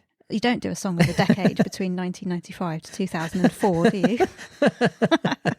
Well, no, but good for him. It also won Single of the Year at the 1999 Brit Awards, and it won Best British Song of the Past 25 Years at the 25th Brits in 2005, as voted for by BBC Radio 2 listeners. There you go. The Angels video was directed by Vaughan Arnell, who has directed many of Robbie's greatest videos. It was filmed at Saunton Sands Beach in Devon, and interesting little factoid here, my brother's ex-girlfriend's dad flew one of the 2 helicopters in the video. Ah, cool. So, and she came to Nebworth with us as well, didn't she? She did, yeah. It was also filmed in Paternoster Square by St Paul's, which was where I was living at the time. I was living in the Barbican around that time with my dad. And I'd imagine, because there was no one around in the video, it was filmed on a Sunday, so I was probably asleep or hungover half a mile away, completely unaware. Can you believe it, Natalie? Gutted. Just round the corner and Lucy missed it. Yeah. Like, literally, I could have been there in 5 minutes, but no. That was before mobile phones. Imagine if mobiles had been around. I would have known. Yeah, or social media. Yeah, there was no alert. Yeah. There would have been no keeping that quiet. No. And Vaughan said, there was this magic that I wanted to get hold of, and I just wanted to capture that. Robbie had his Get Carter walk and Steve McQueen look that Vaughan would ask for, and Robbie could just turn it on. Robbie told the actress he kisses not to eat any onions at lunch, as they'd be doing the kissing scene afterwards. She said she got a terrible rash from kissing him as he hadn't shaved that morning. And it's the first of many videos featuring him kissing someone, and that is something that would never have happened when he was in Take That. Can you imagine? Take That, like when I went Oh, allowed to no, kiss anyone that would in have videos. caused- Oh God, no. No. Nigel would never No. have had that. Ah. What do you And think that of the video, Natalie? well, that video, I don't know why, but it reminds me a lot of the Back for Good video. It's that same sort of Oh yeah. feel to it. Actually, I don't know whether Vaughan did Well, maybe. Back for Good. Maybe. Yeah, I think he might have done. Let me see. Yeah, he did. He did do the Back for Good video. There you are, you see. there you go. Yeah. I think you can tell that then. There's that sort of signature. It's just something about the way it was shot and the colours and the, you know, not bright colours or, you know, very kind of muted, I suppose. Yeah, there's almost like a filter on it, isn't there? Yeah. Yeah, yeah. But again, I think that's like the song, really. It's quite timeless, and Yeah. I don't think it really. To watch it, I think you'd be hard put to put a date on it, if that makes sense. Yeah, that's true. You know, it's not kind of classic that year, I don't think, or even that decade. 5 years, or even that decade. Yeah. But interestingly, Ollie Murs' video for one of his songs, Hand on Heart, imitates the Angels video and was also directed by Vaughan. So he clearly loved it and thought it was timeless as well. And there's a cameo from Robbie in it. But Paternoster Square doesn't really exist now. It looks all very different around St Paul's. Actually, Natalie got married at St Paul's. I might just drop that in. I did, yeah. Well, I was just about to say, well, I was just thinking as we were talking about that whole area is very, it's really hard to put a finger on it, but there's something, you either believe in this kind of stuff or you don't, and I think Robbie does, in that he believes in, you know, he thinks his house is haunted and so on. But there's a very kind of another world feeling about it. Like, it feels very old and I don't know, there's stuff going on, if that makes sense. Yeah, I know what you mean. Some people think I'm talking a load of rubbish, but that there's like a sort of a higher presence, I would say, in that whole area. St Paul's Cathedral, Paternoster Square, the whole area around it, really. Yeah, I know what you mean. There's an amazing row of houses where a lot of the deans and so on at the cathedral live, and it's literally middle of London, you know, so busy. But you go, if you know it's there and you go there, it's totally quiet. You'd never know. There's like gardens and wildlife and just amazing place, really. Yeah. Well, they've updated Paternoster Square now and changed a lot of it with sort of cafes and new buildings.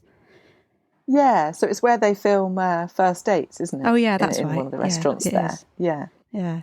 So they did Ollie's video at the Barbican instead.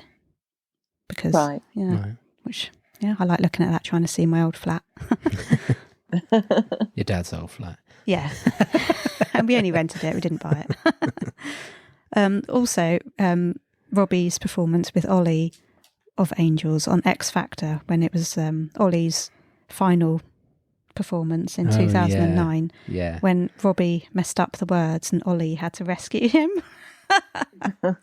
Poor Robbie looked really nervous when those doors opened. Didn't the doors open in the back and he came through, or they both came through? I think Ollie came on first, and then the doors opened and Robbie joined him. Well, nervous. I think it was that. Yeah, he did. And I think because the problem is when they go on those shows, they shorten the songs and sort of turn it into like a 2-minute song instead of 3.5. Yeah.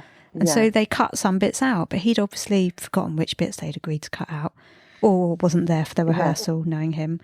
And so that's why Ollie had to rescue him. It wasn't necessarily that Robbie got the words wrong to his own song. It was that the song had been messed with, so he messed up because of that. And Ollie had to rescue him, bless him. And they've been friends ever since. So the US version of the video was directed by Samuel Bayer in 1999, and it shows Rob on top of a roof watching the city below. And I don't really know why they had to change it. Yeah, why did they change that? Did they not think the video would land well in the US? Or yeah, it's in colour as well.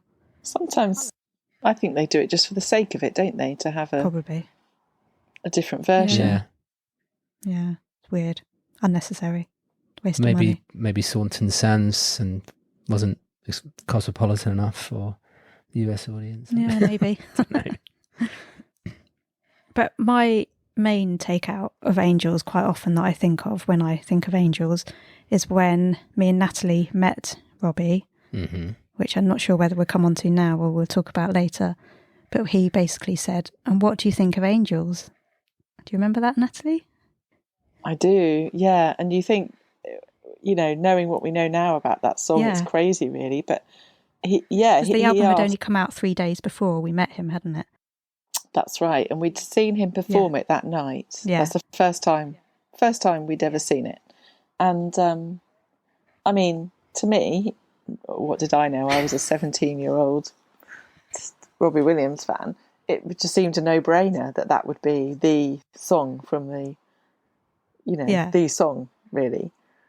And it was interesting that he was interested in our opinion, and it was interesting that he seemed not sure. Yeah, that's what I felt. And I always think back to that. He didn't seem sure. Because it's a ballad, really, isn't it? And was he afraid of being kind of typecast in that kind of power ballady type of song? Or was he just genuinely unsure? Because I always think, was he really unsure and that's why he was asking? Or did he already know and he just wanted it confirmed, that it was a good song? Yeah, wanted validation. But that's what I often think about when I think of Angels, is him asking our thoughts on that particular, out of the whole album, at that point, I think only 2 songs had come out. And so, and he said, the record company want me to release it next, but I want to, I think he said something like, the record company want me to release Let Me Entertain You, but I'm not ready for that. Did he? I can't remember. What did he say? Can you remember? I seem to remember him talking about them wanting him to do it for Christmas. Right. But he wanted to do it sooner, didn't he? Didn't he want it to be the next single? And they wanted to save it. It was something, he was like... Something like that, yeah. They were, to be honest, I was so starstruck. I was, only taking a certain amount in. Yeah. But my residing memory of it is him asking us what we thought of that song. Same, yeah. Which just seemed incredible. Yeah. Really. Still does. Yeah. I wonder if he knew. Like you say, I know he'd been told, but I wonder if he knew. Yeah. Whether he'd realised that was going to be huge. Yeah. Maybe if Natalie ever gets to meet him and interview him. Yeah, maybe that should be my question. And did you tell him it was going to be a hit and 25 years later you're doing a podcast on it? No, I didn't know that. But we'll come to our meeting Robbie story later. Oh, we'll hear a bit more about that, will we? Yeah. Okay, right. Yeah, it's definitely worth staying tuned for. So we'll finish off the Angels story with Robbie's own words. I think Angels is my favourite one off that album, just because of the intention of the song. what it's done for me and what it meant for me, and just the reaction when I sing it. Oh, makes sense. So we'll move on to South of the Border. This was the third single released from Life Through a Lens on the 15th of September 97. Written by Robbie and Guy, it only reached number 14 in the UK, selling about 50,000 copies globally, and it only spent 1 week in the chart. Robbie said, "At the last minute, we were recording the Let Me Entertain You video the next day, and I just went, no, we're doing South of the Border as a single. South of the Border shouldn't ever have been a single." Robbie claimed he didn't feel brave enough and hadn't proved himself to the public enough to release Let Me Entertain You at that time. Which I can kind of get. It's a very bravado, big, look at me song, and at that point he wasn't having big hits up to then. No. I have to be honest, I'm not all that keen on South of the Border. No. It's probably my least favourite, actually, I'd say, on this album. Yeah, I don't mind it, actually, but yeah, he's probably right. It shouldn't have been a single. It's a bit indifferent for me. I'm sort of, yeah, in the middle. Yeah, of it's not special enough. No. I might have been known to skip it when it comes on. Oh, really? I don't skip any on this album. I do. Yeah, I don't know. There's a bit of I don't know. I do like the middle eight. You know, he does like the weird talking bit where he's sort of like in the taxi or something. You know the sort of place that grows on you like an abscess feels so special because there's no one there to darn your socks because your mum's not about. And then he talks about, you'll never guess who I had in the back of my cab today. That Anthea Turner, Brian Harvey, Daniela Westbrook, all in the back of my cab, having it large. I like that bit. That's a real sign of the times, isn't it? You know, a snapshot of the times. And total Robbie randomness, isn't it? Yeah. I mean, Anthea Turner. Like... She was huge back then. Yeah, she was. Yeah. It's about his move back to Stoke from London, apparently. He said he wrote it at the train station in Stoke, waiting to go back to London to pack all his stuff to move back in with his mum in Stoke. He said he had a coffee, he was waiting for the train, and he was scared about going down to London and packing his stuff up. So looking at the lines of the song, I think, you know you're going to have to leave to a place where you can breathe, and you know there's no reprieve. There'll be tears on leaving, but there won't be any grieving, because a city soon forgets. There'll be the same old faces in the same old places where my youth was well misspent. So that makes sense now. Yeah, it's a real going home song. And he obviously doesn't want to go home really either, but it feels like he has to, I guess, to get well. Yeah. Because of the way he was living in London. And the opening line is rumoured to be about Kate Moss. I know a freaky young lady, name of Cocaine Katie. But this was changed to No Shame Katie in the single version, although he still sings Cocaine Katie when he sings it live. He does. Rob said the video was crap. He said that it shouldn't have taken that quick to redo the whole idea for one video, but it wasn't the director's fault. He had about 10 minutes to go, right, we're doing another song then. It was directed by Thomas Q. Napper, who also did Lazy Days, and was filmed over 2 days at Bose Studios, London. Thomas said, my role as director was to show Robbie as a credible performer and lyricist. Interestingly, the whole video is not on Rob's YouTube. It cuts at 2 minutes 24, before the smoke starts being shown. It cuts out the fireman, the smoke, and Rob jumping out of the window. And Lucy and I were thinking maybe that's in respect to fire victims. And the Grenfell disaster. Possibly maybe something like Grenfell. Because it's a bit weird. Like the house essentially sort of catches on fire at the end, and fire truck turns up, and he jumps out the window, and Well, we had to get our old DVD of In and Out Unconsciousness to be able to watch the full version of the video because we couldn't find it on YouTube. But it's essentially outside a house, inside a house, and then him the band singing. and him singing in the living room, and yeah. You can kind of tell that the video had to get spun up fairly quickly as a concept before they started doing it. But he does look good in the video, I think. Yeah, I think he, compared to the previous videos, Yeah. He's very sort of clean shaven and fresh looking, isn't he? Yeah. A bit like the album cover, really. And also there's lots of sort of close-ups of his like eyes and his face, which previously the videos hadn't. Yeah. He'd been moving around and jumping about a bit more, almost so that you couldn't quite see his eyes so well. But with this one, you could really just look at him. So I always thought this song was about something to do with moving to the south of France. Until I did this research. I think it's a matter of perspective. If you're in the south, that's what you'll think. Yeah, because I was thinking we're going south from here, but...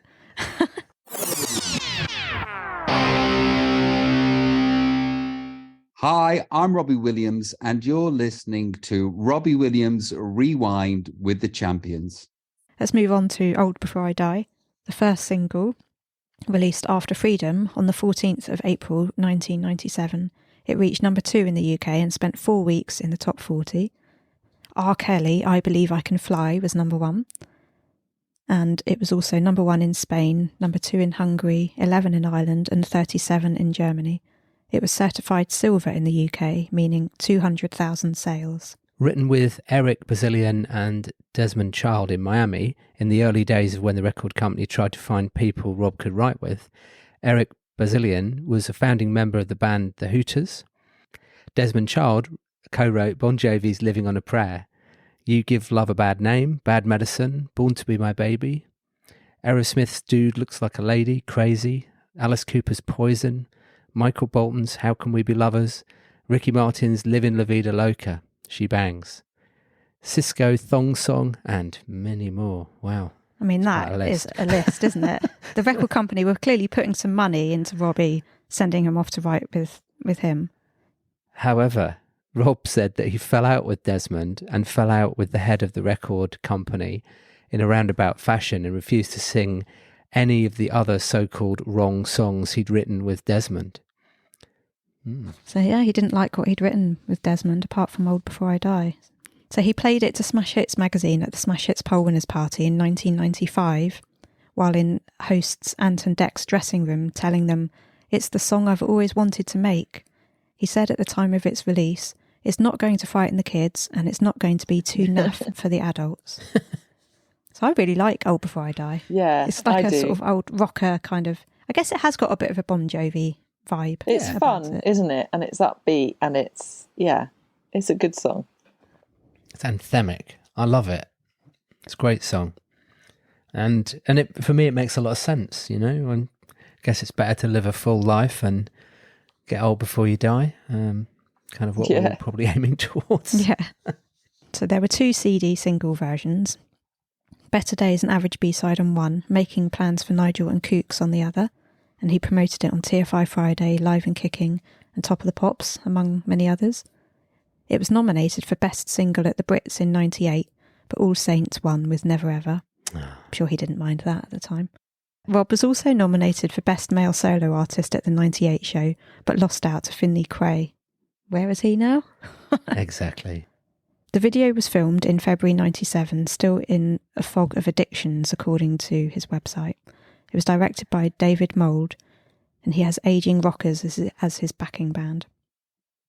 David also directed Take That's Patience, Ollie Murs' Thinking of Me, Oasis's Stand By Me, Kylie's Some Kind of Bliss, Reef's Place Your Hands, and Blur's To the End. David said the video was designed to show and remind people what a great performer in front of the camera he is. Robbie claims he doesn't remember making the video.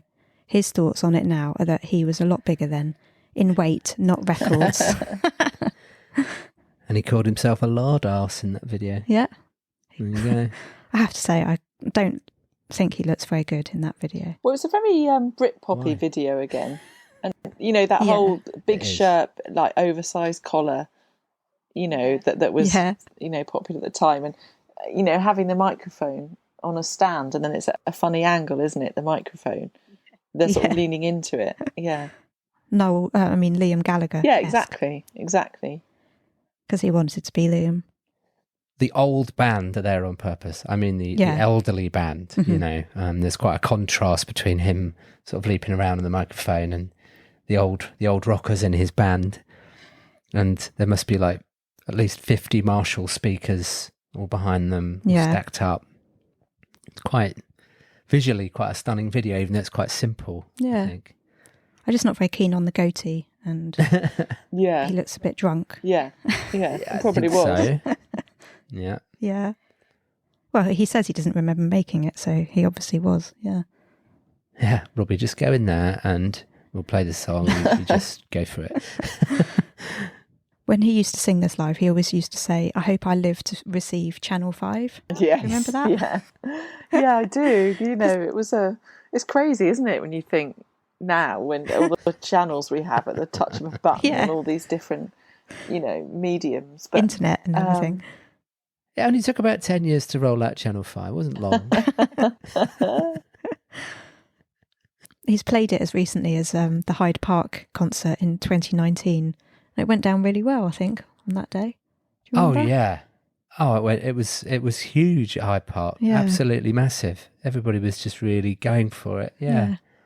So he obviously still has some love for that song. It's a good one to sing along to as well, isn't it?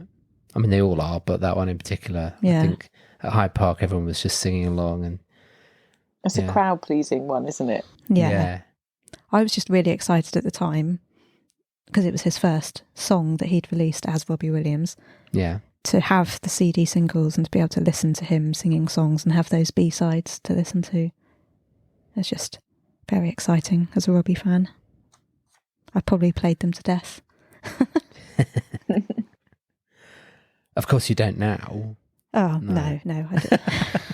I still do. So, shall we move on to One of God's Better People? Yeah. Written by Rob and Guy, it's about Robbie's mum. It was a particularly bad time in my life. I was just thankful that I had my mum about at the time because, I wasn't that happy and I couldn't work out why. And I have this thing where I don't let people in, so I don't make friends very well. I know that sounds pretty daft because everybody sees me out with loads of people all the time, but I actually don't let anyone in at all apart from my mum. And that's just a song giving praise, really. I can say I love you to her, but to put it to music and the lyrics like that, it's like there you go, Mum. And that's how I feel. I cried when I was writing it, big sobs at Guy's house. What do you think? I think it's a beautiful song. Yeah. It's got some great lyrics in it. Well, they're sort of sad as well. It must hurt to see your favourite man lose himself again and again. And I know that you're my only friend from way back when. Now I can't live this without you. I die without you. Yeah. Deep.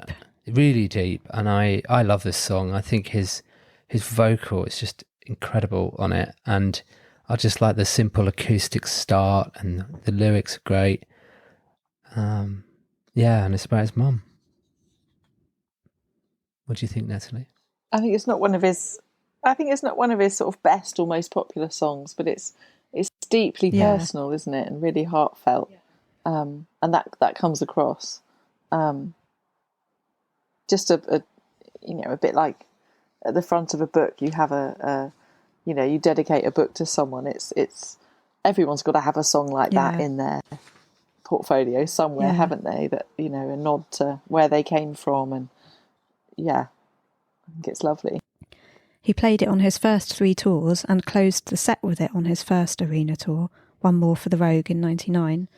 So it's kind of weird to think, he was doing this as the encore instead of Angels, but I think it's because it's so beautiful. It holds up to being the final song. I think, given the time that it came out, I mean, obviously his mum went through, well, probably his dad as well, but they went through a lot with him. So I think it was really right to put it on that album and, get it out there. Wonder how she felt when she heard it. Probably cried Quite as well. emotional, I would have thought. Yeah. Yeah. So should we move on to Let Me Entertain You, Luce? Yeah. Written by Guy and Robbie after watching the Rolling Stones film Rock and Roll Circus. It was the 5th and last single to be released off the album on the 16th of March 1998. It reached number 3 in the UK and spent 7 weeks in the top 40, making it a gold record. Run DMC, It's Like That was number 1. Celine Dion, My Heart Will Go On was number 2. So 2 quite big songs. But Let Me Entertain You's better. Yeah. It got to number 13 in Ireland, 17 in Belgium, and 33 in New Zealand. It has 445,500 combined sales, which means physical, digital and streaming, in the UK as of March 2019. It's still one of his most streamed songs in the UK, but not so much globally. Apparently it's about recounting an attempt to get a girl to cheat on her boyfriend with him, and it's mostly innuendos and double entendre. It's kind of winking at us about his camp, egotistic image. And the lyrics include the phrase mon cher, which means my dear only when referring to a male, which fits with the campness. Yeah. All I've got to say is kiss. I mean, this is the Robbie song that even non-fans will know. If you say Robbie Williams, yes. Apart from Angels, of course, but I can never hear this one enough. Do you know what I mean? It never gets too much. No, really? Let me entertain you. I think it's one of his all-time classics. Crowd always go crazy. I think it's definitely a great stadium song. I like it when he does the one hand in the air, 2 hands in the air, bounce, bounce, bounce. And when you listen to that song and it hasn't got him saying that on it, you always hear that in your head. Lucy, you'll be in the supermarket, one hand in the air. Sort of typical Robbie at his best, isn't it, really? I think the timing was right when that came out. He's talked about, it not being right before, to release that as a single. And I think it's sort of, shows him back on form and owning it, and at the top of his game, really. The video especially is just, so different to the videos from earlier singles on the album. The budget alone must have been, I don't know, doubled, tripled, quadrupled. All the special effects and the lights and the makeup and that leotard, if you'd even call it a leotard. I don't know what that is. But it's I think he was really at the top of his game then. Yeah. Oh yeah, it was definitely the right song after Angels, wasn't it? To show that cheeky side of his personality. Yeah. And to not be it defines him, typecast into power ballad, mode, I think, as well. Yeah. Yes. Yeah. Or even Britpop mode. It doesn't even fit with that either. No. It showed another side to his him. Own side. His own brand of, Robbie, of music, I suppose. Yeah. Yeah. Definitely Robbie. Yeah, Robbie, not Robbie. Not Rob. Yeah, it's definitely the Robbie persona, really coming out there. Yeah. Well, the video was directed by Vaughan Arnell again, so that's why it's so epic. I'd be interested to know what the original video that Thomas Q. Napper was going to do, but I guess we'll never know because it never happened. And there were 2 CD singles, one with the full Monty Tom Jones Brits live medley, I Wouldn't Normally Do This Kind of Thing, and I Am the Resurrection, and the other with a full-length Let Me Entertain You version and 4 remixes. But weirdly, the 2004 track on the Greatest Hits album differs slightly from the original 98 release. This remix was also featured on the In and Out of Consciousness compilation album in 2010. The original track, however, is still featured on Robbie's official website and Vivo channel. Oh. The video was directed by Vaughan Arnell, and the video commissioner said it was a parody of Mick Jagger to Keith Flint, all sorts of figures, not just Kiss. It was meant to be a parody of general 70s rockdom. Rob's face makeup was like Gene Simmons from Kiss's onstage persona, the Demon. His outfit was nearly identical to Kiss's Paul Stanley. When Robbie is holding a dove at the start, it's reminiscent of Ozzy Osbourne biting a dove head off at the record company meeting in March 1981.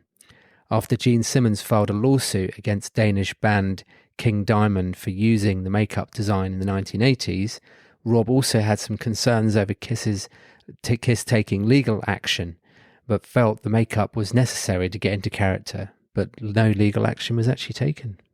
Good, because it's a great video. It would have been a shame if it had been stopped. Yeah. And he also said that the pole dancers were all boozing and he was trying to stay sober to finish the shoot. Oh, goodness. That was obviously not too much longer after rehab. And he went out to see Nicole Appleton, who was his girlfriend at the time, after the shoot, apparently still in full makeup and outfit. And he'd given his drummer Chris Sharrock the key to his flat, but when he arrived back drunk, Chris was asleep and didn't wake up. So Robbie went to 5 different hotels in full outfit before finally someone let him stay and believed he was Robbie. I don't know if that story's true. Robbie's told it, and you can't always rely on things being totally 100% true. Well, but it's a good story. He's a creative storyteller. As I always say as a journalist, never let the truth get in the way of a good story. And that's a good story. Yeah. Sounds good. And Bon Jovi also covered Let Me Entertain You in UK stadiums on their tour in 2013. Another one of our faves. Yeah. Definitely your faves. I think I remember them doing that, but such a long time ago. Yeah. And I've got a misheard lyric in this song. So you're not going to end up like your mum and dad. I always thought it was, you're not going to win, don't like your mum and dad. Well, the funny bit at the end of the video that I like is when he opens up his crotch area and looks down and pulls a funny face. All I remember about the video is there was quite a lot of cavorting in the hotel. Yeah. And there was a lot of pole dancing at the end. I seem to have a memory of that. Your memories are slightly different to mine, of course. Yeah. So if we move on to Killing Me, this was written by Guy and Robbie, and I couldn't find out much about this one, except Robbie did say about singing it live, it's quite a serious song, and because it's quiet, people just scream, "Get your kit off!" And I just want to jump in the crowd and shout, "Shut up, listen!" Well, do you know what I've written in my notes about this one? Get your kit off. I've written, no, a bit boring. You can be honest, that's okay. Do you think that's what it is, people, if he sings it live, they're just a bit bored? Yeah, maybe. Or that, your mind starts to wander. Yeah, I hit a bit of a block. I didn't have much to say on this one. I mean, to me, it's sort of, maybe it sounds it's a bit like Rob's relationship with the media. Yeah. You know? I wondered if it was sort of about the media or even Oasis. Yeah, could be. Words cut deep when you're defenceless and they're killing me slowly. There was a time when we were fine and I could tolerate you. Yeah. I do believe that you should leave because I've grown to hate you. Should I be weak and turn my cheek because I'm scared to fall? But I just don't know you and you don't know me at all. Makes me think it's probably the media, isn't it? That's our guess anyway, we don't know. I mean, that's a theme throughout the whole album, isn't it? Yeah. But there's always a song like that on every album that's no one's got much to say about or doesn't think much of. They can't all be brilliant, number ones, can they? Well, it's got deep lyrics, a bit like Feel, I think, isn't it? Yeah, yeah. But just not quite as sort of emotional as Feel. No. You paint my picture black, the joke's on me and I don't want to laugh. Remember the good times, won't you bring them back someday, somehow?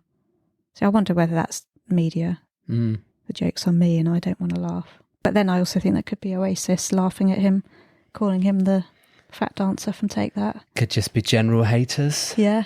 Unfortunately, when you're in the public eye, you're always going to have those, But his voice sounds very good on it. That's one thing I love about that song. Good. Should we move on? Moving swiftly on. Yeah. Yeah. So moving on to Clean, written by Robbie, Anthony Gann, Richard Hawley, Martin Slattery and Pablo Cook. Richard Hawley was a member of Long Pigs and Pulp for a short period and released 8 albums as solo artist. Nominated for a Mercury Prize Award twice and a Brit once, worked with the Arctic Monkeys, Manic Street Preachers, Elbow and Paul Weller. Pablo Cook co-wrote with Joe Strummer from The Clash and formed the Mescaleros band with Anthony and Martin, which became Joe's backing band. Steve Smiley Barnard, also in that band, also sang backing vocals on One of God's Better People. And Pablo joined Moby in 2001. Anthony Genn was a Camden regular. He lived with Robbie for a short spell, and he did a stint in Pulp, age 16, and a spell in Elastica. He was also in the band The Hours with Martin Slattery, as well as the Mescaleros. Martin Slattery worked with bands Sly and Robbie and Eno, and was in Black Grape with Bears and Sean for a bit. In The Hours with Anthony Glenn for 2 albums, but that didn't make the top 40, also in the Mescaleros. So I think this song's about his non-stop party days. Apparently it was written in a hotel bar in Germany after he'd been doing his pop star thing. It was written around the piano, and he was very drunk at the time, which is ironic because it's called Clean. And it was one of his many, many demos, loads and loads, before Guy came, that weren't very good, but that one was good enough to use, apparently. So I think he's kind of written it with just a bunch of mates that he sort of came across on the London going out scene. Yeah. And is it a case of, you need 10 or 11 songs on an album? Yeah. So what's good enough? Yeah. Yeah, you do. I always get that kind of feeling about it. Yeah. It's kind of not filling space, but you know what I mean? Yeah. Well, these days he writes like 70 songs per album and then picks the best ones. So yeah, does. But interestingly, when he's singing it live, he sings "Gonna Shag the Queen." Yeah, I can't believe I said that. The only song on Live Through a Lens he didn't perform on the first tour, but he did perform it on the Eagles Landed second tour. So, what do we think? Yeah, it's a fun song, isn't it? It is. It's got some funny lyrics in it. Yeah, Friends of Mr. Sheen. I don't think of Charlie Sheen. I think of Mr. Sheen as in the furniture polish. Well, it is. Isn't that what it's meant to be? Yeah, so do I. So do I. You wrote Yeah. a note Is about that not Charlie what it Sheen is? here, Yeah, because he says the lyric "Friends with Charlie Sheen" as well. But he uses Mr. and Charlie Yeah. Sheen. Okay. But It's probably a play on words. Oh, I'm with Matt. I always pictured furniture polish. But when he says Charlie Sheen, I kind of imagine he means Charlie as in Coke rather than... it's like a play on words with the Sheen and Charlie. Oh, I see. Oh, well, this is way over my head. Who thought we were going to get this deep on Robbie Williams Rewind? But we do sometimes, and then we get really superficial again. So don't worry. I like the weird bit at the end is very psychedelic. Like he's on drugs. It's sort of all like weird kind of dangly, jingly, jangly bits. As if like, when... crazy ending. When you're watching telly and they show like wavy things across the screen. It sort of reminds me of that. Yeah. Yeah. There's some other good lines. There was a time when I would dread what I had said, waking up in someone's bed, wondering who I was, naked and cold with an ache in my head. It definitely summarises his life from that period, doesn't it? Mm-hmm. At the time, yeah. And there was a time when crazy days would start with wine, and now I toe a different line. And I take that to mean cocaine. So it used to start with wine, but now he takes cocaine. Not that he does now. Back then. Yeah. What do you think of the song, Natalie? Do you like it? Do you know what I've written in my notes to this one? What? Question mark, question mark, question mark. I don't know. I can never make up my mind about it. Yeah. It's not one of the best songs on the album, that's for sure. But he didn't write it with Guy. He wrote it with a bunch of... Yeah, quite a eclectic group of people, really. Yeah. Yeah. Okay, well, let's move on to Baby Girl Window. So this was written by Rob and Guy. Rob said it's about actor Richard Beckinsale from Porridge, actresses Kate and Sam Beckinsale's dad. He died suddenly of a heart attack in his sleep while alone at home. Kate was 5 and at a relative's overnight. His wife Judy was in hospital after having an operation to help them try to conceive another child.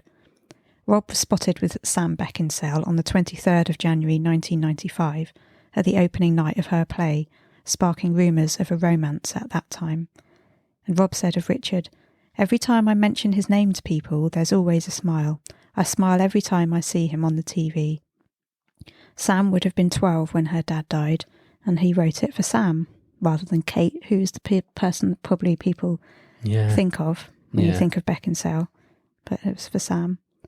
And he played it on his first 2 tours in 97 to 98 only, and hasn't played it live since August 98. Natalie, do you like this song? I do. I absolutely love this song. Yeah. I think it's a deeply, deeply personal song. But I also feel like I shouldn't really be listening. Right. Do you know what I mean? Yeah. It's like you're listening to something private that you shouldn't really be party to. Yeah. But it is, it's a very beautiful song, and the way he sings it, his voice, it's lovely. And even if you don't know what it's about or why it was written, it's still a lovely song. You can take from it what you will, really. Yeah. And I think it comes at a really good place in the album as well at the end, like that. If that is the last song you listen to, yeah, it is. It's nice. Well, yeah. Way to finish, isn't it? Yeah, it is. Yeah, beautiful. It is. I think he's got a beautiful voice on it. The way he says something to take her pain away, like really emphasises the pain. You can really feel the strength of the words and the way he sings it. I always really loved listening to the song back in the day when it first came out, but when you told me the story of it, I think I listen to it in a whole different way now. I think that's sometimes the way with songs, isn't it? You do listen to the lyrics, but you don't always know the real meaning, deep meaning behind it. So yeah, now it feels quite emotional listening to it now, knowing about all of that. Yeah. There's finger marks around her soul, but your laughter fills the hole through her window. I wish you would stay to see what she made of herself. Just lovely, isn't it? I wonder if he still knows Sam. Probably not, I'd imagine. But she probably still enjoys listening to this song. So should we move on to Hello, Sir? Yeah. The secret track at the end of Baby Girl Window. Yeah. Which always frightens me if I've ever got it on in the car, because I generally just still forget that it's there, and then it comes on. It's like me on Swing When You're Winning. Yeah.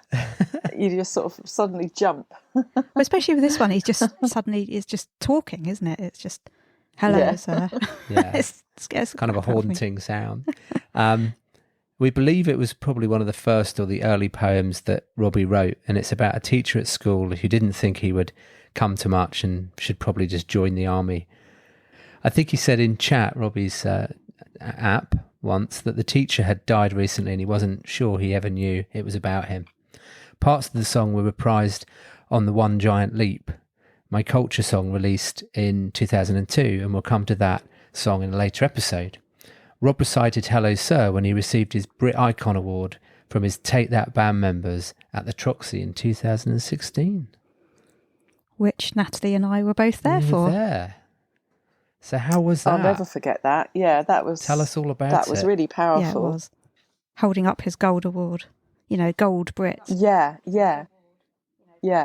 I mean, it was very, he delivered it. It was so moving, and it was, from the heart. And just said everything, really, about that moment and about his life up until that point, I think. I felt quite lucky that performance, that event. I had corporate tickets because Robbie had been a brand ambassador for Café Royale, the coffee people, and the work I was doing on a magazine I was at the time, we had press tickets, so I was up on the balcony looking down, whereas I think everyone who had bought tickets were on the ground floor. Yeah. Is that right? Yeah. But I was up on a balcony, and also at the same level were his family, his friends. Yeah, you were just a few seats along from them all, weren't you? Yeah, I think his mum was there. Ollie Murs was there. Lots of family friends and celebrity friends, really. But, close friends. And it was... I don't know what the size of the Troxy Theatre is, but it was a very intimate performance, wasn't it? It wasn't nothing like a stadium or anything. It was very small. Yeah, I think I just felt very privileged to be there, really. It really, particularly that song, stands out in my memory because it just sums up everything about his life, really, and where he is now. And it was also poignant that Take That were giving him the award and stood there while he was saying it as well. Yeah. Mark, I think, was it Mark that actually handed it to him? I can't remember. But it was so amazing, wasn't it, when they came out and sung with him? I think the atmosphere there was very special. Yeah. It was not unlike any gig I've ever been to of his before. Right. In fact, any gig I've been to, I think. Yeah. Well, I've been to quite a few sort of intimate Robbie gigs, and they're quite often like that. So that's why I like going to I think this was a real ones. career-defining moment for him. That was a moment. Yeah, absolutely. Yes. I think you're right, Natty. That was a moment. It was something very different. His bandmates were there. It's kind of sticking two fingers up to people who said he wouldn't make it. Yeah, he had. But I just love Hello Sir in general. And I think he sounds quite sort of Stoke in it, especially some of the words like Luke don't, I can't do a Stoke accent. But when I think he does that deliberately though, doesn't he? You know. Yeah, Luke don't touch Plays on his accent. to structure lives overnight. However he says that, I always think it sounds very Stoke. Bollocks, sir, kiss my ass. It's one of my favourite lines. Yeah, it's a brilliant song. And the dodgy Farrah trousers that you think are smart, married to the woman who teaches art. I have to say, it's also pretty damning though, isn't it? You'd feel, maybe it's just as well the teacher it was about than you. Maybe they did know, but maybe he never got back to Robbie that he'd been told. I think it's a lot of pent-up anger, directed at the teacher. But, I think it's not just about the teacher. No, it's about school in general, isn't it? No, it's not. Yeah, and just attitudes of the time. And go and get a real job. Yeah, what's one of those? What would he have done, though? What else would he have done? That would also be one of my questions if I ever get to interview be a TV him. presenter, I guess. Something like that. What you mean, if he hadn't been in Take That, or if he hadn't? Yeah, he was acting and performing, so maybe been in the theatre. Maybe he would have headed into that sort of creative sort of direction, something in front of a crowd, in front of an audience, or on TV. I would have said. Although he did say that when it was really hard work in the beginning of Take That before they got famous, that he said to his dad, I don't want to do this anymore. I'm going to quit. Will you get me a job at Butlins? Because his dad was working at Butlins. And his dad said, yeah, I can help you get a job, but you're going to have to do your own washing and you can't live with me. But his dad talked him into staying, which is good. Very good.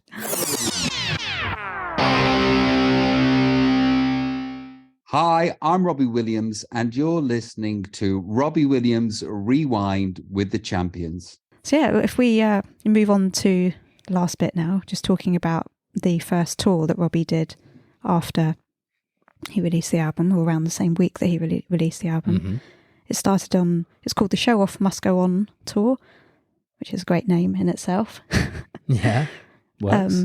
Actually, just talking about the Show Off, he does say in his book Reveal, to the author Chris Heath, that he's got 10,000 hours. You know, people say they've got 10,000 hours of work. Before you master something. Yeah. Well, his is showing off. 10,000 hours of showing off. Which I like. Anyway, so the tour started on the 27th of September at Woking Leisure Centre with a pre-show for 600 people. Woking Leisure Centre? Yeah, just down the road from us. Just down the road from us. And this was 2 days before the album came out. And then he performed at 16 small venues in the UK and 16 in Europe. The band included Guy on guitar, Gary Nuttall on lead guitar, Phil Eisler on bass, Andy Wallace on keyboard, and Steve Smiley Barnard on drums. And the support act was the Supernaturals.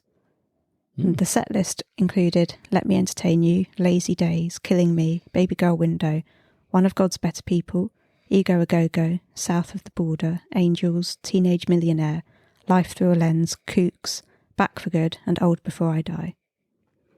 So Natalie and I went to the third date of the tour at Southampton Guildhall, which is the venue where my dad and my brother both had their graduations from university.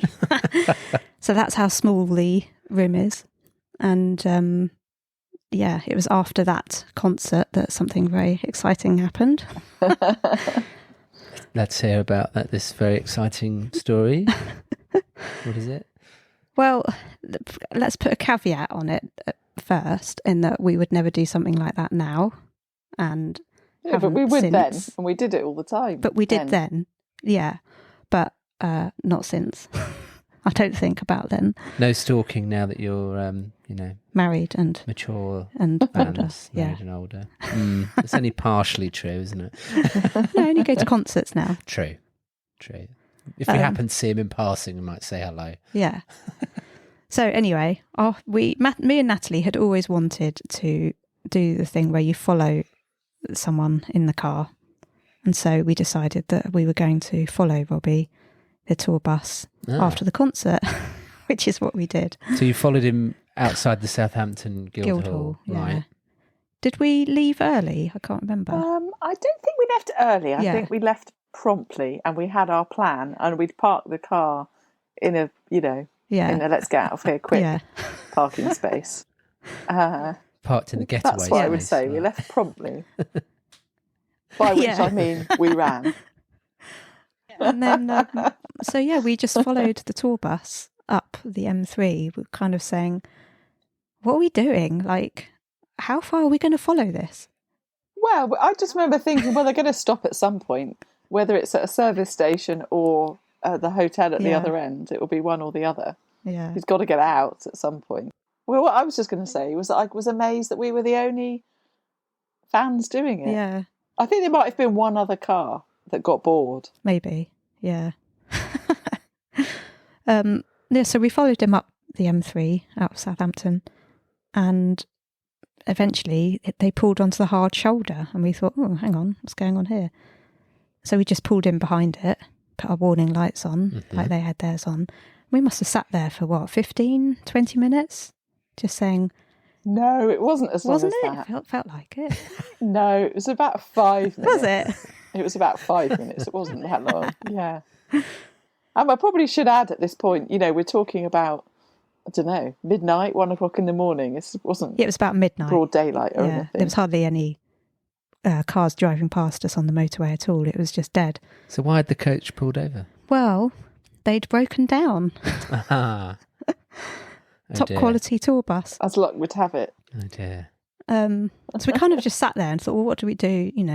Should we go and knock on the coach door? But we were just deciding what to do. We'll just illegally stay on the hard shoulder behind the coach. It wasn't that long. we were, sat in the car talking about what to do next. And then When? Lucy, well, he suddenly tell the story. Did he? I think he walked along the hard shoulder, I guess. He must have done. I don't think he walked along the live traffic lane. Yeah. And then he just walked. Well, he just sort of appeared from behind the coach. And literally stood between the coach and our car, a Ford Fiesta, I may add, nothing exciting. Like almost, he was almost in the live lane of traffic, but there wasn't any traffic, smoking a cigarette. He walked round to your side. I wound down my window and said, Rob, can we have a quick chat? And he just kind of sort of looked at us and then just walked round to the passenger door where Natalie was sat, opened the door and said, well, budge up then. And I should add, I'll reiterate the Ford Fiesta part of the story, because at this point that's quite important. And so Natalie kind of budged up next to me on top of the handbrake, and Robbie got in. I mean, there wasn't really anywhere to budge up to. And you actually managed to talk and ask some questions? Yeah, we had have a conversation. A really good chat with him. He got in, shut the door. I had sort of I was half on his lap, half on the gear stick. And the thing I vividly recall about it was I couldn't really look at him because he was in I your was face. on his lap. So Lucy was turned in her seat asking all the questions. But, his face I was the one sort of there. Too close for comfort. Too close. No, it wasn't too close so for I comfort. was the one. It was just... maintaining eye contact and sort of, keeping the conversation going more because, Natalie was like right in his face. Yeah. It's those Had eyes, I turned to isn't look it? at him, it would have been... You couldn't cope with looking straight into his eyes when they were that close. But he's one of these people who's got, a really big charisma. I don't know, just charisma, really. Yeah. Then a very big personality. Yeah, quite kind of overwhelming, and just you know when he's in a room or in a car. In this case. So this is when you had the famous Angels discussion that we were talking about earlier on. So he basically said, "Oh, have you got the album? What do you think of it? What do you?" I think he just rattled those questions out quickly, one after another. What do you think of Angels? So we talked about Angels. Yeah. I think we talked about the concert, because we'd obviously said that we'd just been at the concert. Yeah, he'd also talked about there being a lot of junk food and so on. And he said, there's a lot of pizza on the bus, and I'm trying my best not to eat it. That's right. He asked what we did for a living, and I said I was currently working in PR, for a restaurant PR, and he's like, "Oh, cool, that's good. So you get to eat a lot of the food." And I was like, "Well, yeah, but I'm really fussy, and I don't like a lot of it." I think you told him that you were. I guess you were doing your A-levels, were you? Yeah, I was still at school. Yeah, I was. I can't really remember what else we talked about. He was just really... It was a good 15 minutes, Do you think it was that long? I felt like it was shorter than that. So, I mean, they sent another coach, didn't they, to come and get them? Well, the reason he got out of the car was because that other car came out of nowhere behind us. And then suddenly... a girl came and opened the passenger door. There were suddenly fans and just everywhere. Sort of screamed in his face, Robbie, my friend's too scared to come and talk to you. Come and talk to her. Oh. And he's like, right, I'm out of here. And he just got out and went back to his coach. Because we stayed very calm and had a conversation. And I mean, he came to us, didn't he, really? We were stalking him. We'd followed him. But you know what I mean? We hadn't then got out and banged on the bus. And then when he was there, we just did say very calmly, can we have a quick chat? We didn't scream at him. Yeah. I don't think it even occurred to me to ask for a photo or anything. Didn't really do selfies in those days, though, really. No. It's pretty hard to do it without a digital camera, isn't it? I don't think I even had a mobile phone. We didn't. I don't think I even had a mobile phone. Then you're right there, because then obviously when he got back in his tour bus, the new one that came up to collect them and they drove off, we then discovered that my battery had gone flat from sitting on the side of the motorway with the engine off. Because we had the hazard warning lights on for so long. We had to call out the green flag. We actually had to go knock on the coach door, the driver who was left in it with the coach, and he lent us his mobile to call the green flag. I remember, yeah. And then the poor green flag man didn't know what had hit him when he came to rescue us, and we were all giddy, and it just hit there us on your then, own at that what point had just when you happened. Yeah. I think we were telling bonkers. this poor bloke, "Oh, Robbie's just been sat in our car," and he must have thought we were absolutely nuts. Yeah, I bet he thought, I've heard some stories and, But also, it was like 1 a.m. and he'd been dragged out of bed so that he could sort our battery out, and that was only because of Robbie Williams. Yeah. So he was really not impressed. Yeah. I wonder if he remembers it, that green flag do. guy. So basically he was very nice, very kind, very chatty, and considering that we had followed his tour bus. Stalked. Yeah. He was very nice to us because he generally doesn't like it when people do that. And we don't condone celebrity stalking on the Robbie Williams Rewind podcast. But, we don't do it now. You'll only find me and Matt where we're supposed to be in your youth. Now, on the other side of the barrier. Absolutely. What a lovely story, though. That's nice to hear it for the 1000th time. I'm joking. No, I was about to say, if I had £1 for every time I've told that story. I think it's lovely that you two got the opportunity, and as you say, it wasn't, yes, you were following, but it wasn't you, hammering on the window or pulling the door open. It was him deciding to come and have a chat and say hello. It's nice. Yeah, he decided to come and chat, so it made it feel a bit better. But I still feel bad about it now. Sorry, Robbie. But it was very nice. I don't feel bad. He doesn't remember it, so it doesn't matter. Probably not. You never know. Yeah, I mean, surely you'd remember your tour bus breaking down and having to get on a horrible old, battered old sort of mini bus thing instead.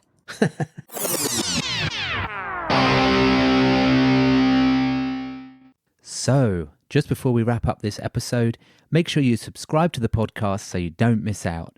And also, Lucy and I would really appreciate it if you can leave us a star rating. You can do this on both Apple and Spotify podcasts.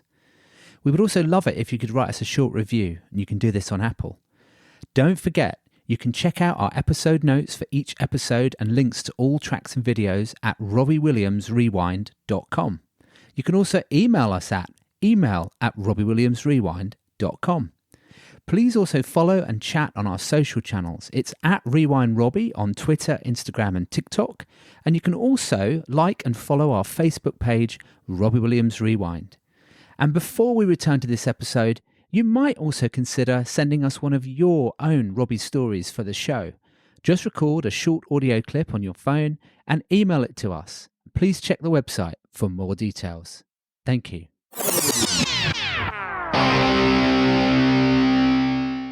Hi, I'm Robbie Williams, and you're listening to Robbie Williams Rewind with the Champions. Moving on, we also went to see him at the Hammersmith Palais on the 16th of October. And I found my ticket recently, and it cost £12. And I told Robbie that in chat on his app recently. And he said, yeah, but I'm £100 better now. And a funny moment that hopefully you'll remember, Natalie, from that concert was when we'd spent most of the day outside TFI Friday trying to see Mark Owen because he was on it that day. Yes, I do remember. And then we did meet the Supernaturals that day as well, who were his support, Robbie's support. Mm-hmm. And then we went to the concert quite late with our friend Laura. And so we were stood near the back when the Supernaturals were on. And there was this sort of group of lads there. And God's honest truth, this one bloke looked like it was Robbie in an afro wig with fake teeth. And we were stood next to him trying to work out whether it was really him, I do remember, surrounded by a few security, or whether we were just nuts thinking it was him when it really wasn't. And I'd love to know if it was him, watching his support act in disguise. There you are. It sounds like that's another question exactly the we kind can of thing ask. he would do back in the day. Yeah. But we were too scared to tap him on the shoulder and ask him in case it wasn't him, and we totally embarrassed ourselves. It could have been another celebrity. And the person we thought was him and wasn't. But he's just, the shape of his face just really looked like him. So yeah, that's another funny moment from that concert. Have you got any memories from that one? No, just what you say, really. It was a bit of a mad day of lots of standing around, and it's just a good time, really. It was great to see him live and do, that first tour, because it was so intimate and the atmosphere was amazing. Yeah, I mean, there was not been anything like that again, and there probably never will be. The only thing I'd liken it to is that Troxy Theatre when he got his Brits Icon Award, really. That was the only time you're going to see him in such a small venue. Yeah, it was great atmosphere on that first tour. And another memory, which we weren't at, but at the Manchester Academy during the encore on that tour, he came on stage naked, wearing just a hat and with a guitar to cover his bits. And then he turned around to show his bum at the end. Which obviously got a lot of press, I'm sure. The Eastern Daily Press said of the Norwich gig at the time, so he is here. After all the excitement, anticipation, near hysteria, Robbie Williams is on stage at the UEA in the glittering showbiz capital that is Norwich to play his first solo gig. A lot is riding on this performance, and unfortunately for Robbie's cynics, he really isn't that bad. He makes an impressive start, flirting with the crowd and teasing them to please have let me entertain you. Robbie and the crowd feed off one another's energy, and his hyperactive enthusiasm is hard to resist. The opening song finishes, and you wonder how he will be able to keep it up and keep the crowd in such a frenzy. Here is a man who has the drug and the drink hell and now has control of his life. And as the tour says, the show-off must go on. And the Norwich Evening News said, the man who once sang with the country's top group stood on stage alone last night, and despite all he has been through, proved he could do it. And Surrey Advertiser said of the very first Woking gig, his sheer energy and enthusiasm defies many of the reports that have been written about Robbie in the past, and he must now surely be regarded as a force to be reckoned with. And that has definitely come true. Right were they? We're still here. They were very right. They're very, profound verdicts, really, and profound when you words, look back at aren't them. they? Yeah, I mean, that first tour, it felt like there was kind of a lot of Take That fans still. There didn't seem to be many men on that first Probably tour. predominantly Take That fans. Yeah. I'd say. Yeah. You probably knew a lot of the people that were there. No? I didn't, actually, but yeah. A lot of Take That fans didn't like Robbie. But did you say there was no silly queuing going on there? Yeah, we didn't have to queue very long, did we? No. To be at the front in Southampton. Oh. So I think we've talked for long enough, and not all the episodes will be this long, but we did have Angels and meeting Robbie to talk about in this episode. Lots of stories to cover in this first episode. But each of us are now going to pick our favourite song from the album, which we'll put on a playlist, which you can find on RobbieWilliamsRewind.com. I'll start. My favourite song from Life Through a Lens. It's got to be Ego A Go-Go. Ah, why? Just because I love the energy, the angry kind of vibe, and just the lyrics, really. Yeah, cool. And Natalie, what's yours? Mine has to be Angels. It's one of my all-time favourite songs of Robbie and ever, really. Yeah. All-time favourite songs. And I think it's a sort of career-defining moment for him, from which he's never looked back. I mean, whenever you hear it, whether it's on the radio and you're in the car, or whether you've put it on yourself, it's just a brilliant song. And I love the fact that I was asked what I thought of it by the man himself. Yeah. And Matt, what do you like? Well, I was torn between a couple, but got to be Let Me Entertain You. I just love the energy. Every time I hear it, it pumps me up. It's great live. It's great to listen to. I love the kind of nod to the old rockdom days, and and I think it just defines Robbie, not Rob, but Robbie. Yeah. So yeah, Let Me Entertain You. Great. Yeah. Well, we got there. Our first episode. We're nearly there. I feel like I've been on a trip down the 1990s. Yes. Well, hopefully you've enjoyed it. Yeah, it's been great fun. I'm looking forward to hearing the future Good. episodes. Yeah, thank you for joining us, Natalie. We really appreciate it. Yeah. You're very That's welcome. right. Thank you for asking me. I feel very privileged to take the first. Well, it had to be you, spot. really. Had to relive our old Take That and Robbie days. Yeah, they were good days. They really were. Well, thank you very much, Natalie.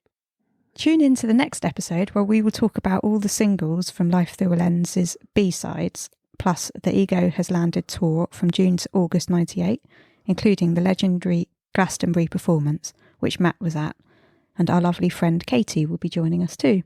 Yeah, so make sure you subscribe to the podcast so you don't miss an episode, and leave us a rating or review. But bear in mind, maybe listen to a few, be kind to us, be gentle to begin with.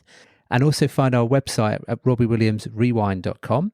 You can follow us on Twitter and Instagram at RewindRobbie. And you can join our Facebook group, Robbie Williams Rewind. And you can also email us at email@RobbieWilliamsRewind.com. Thanks for listening. Thank See you you. next time. Thanks for joining us, Natalie. Thank you. You're welcome. Thank you for having me. That's okay. Yeah. Okay. Bye. Bye. Robbie Williams Rewind.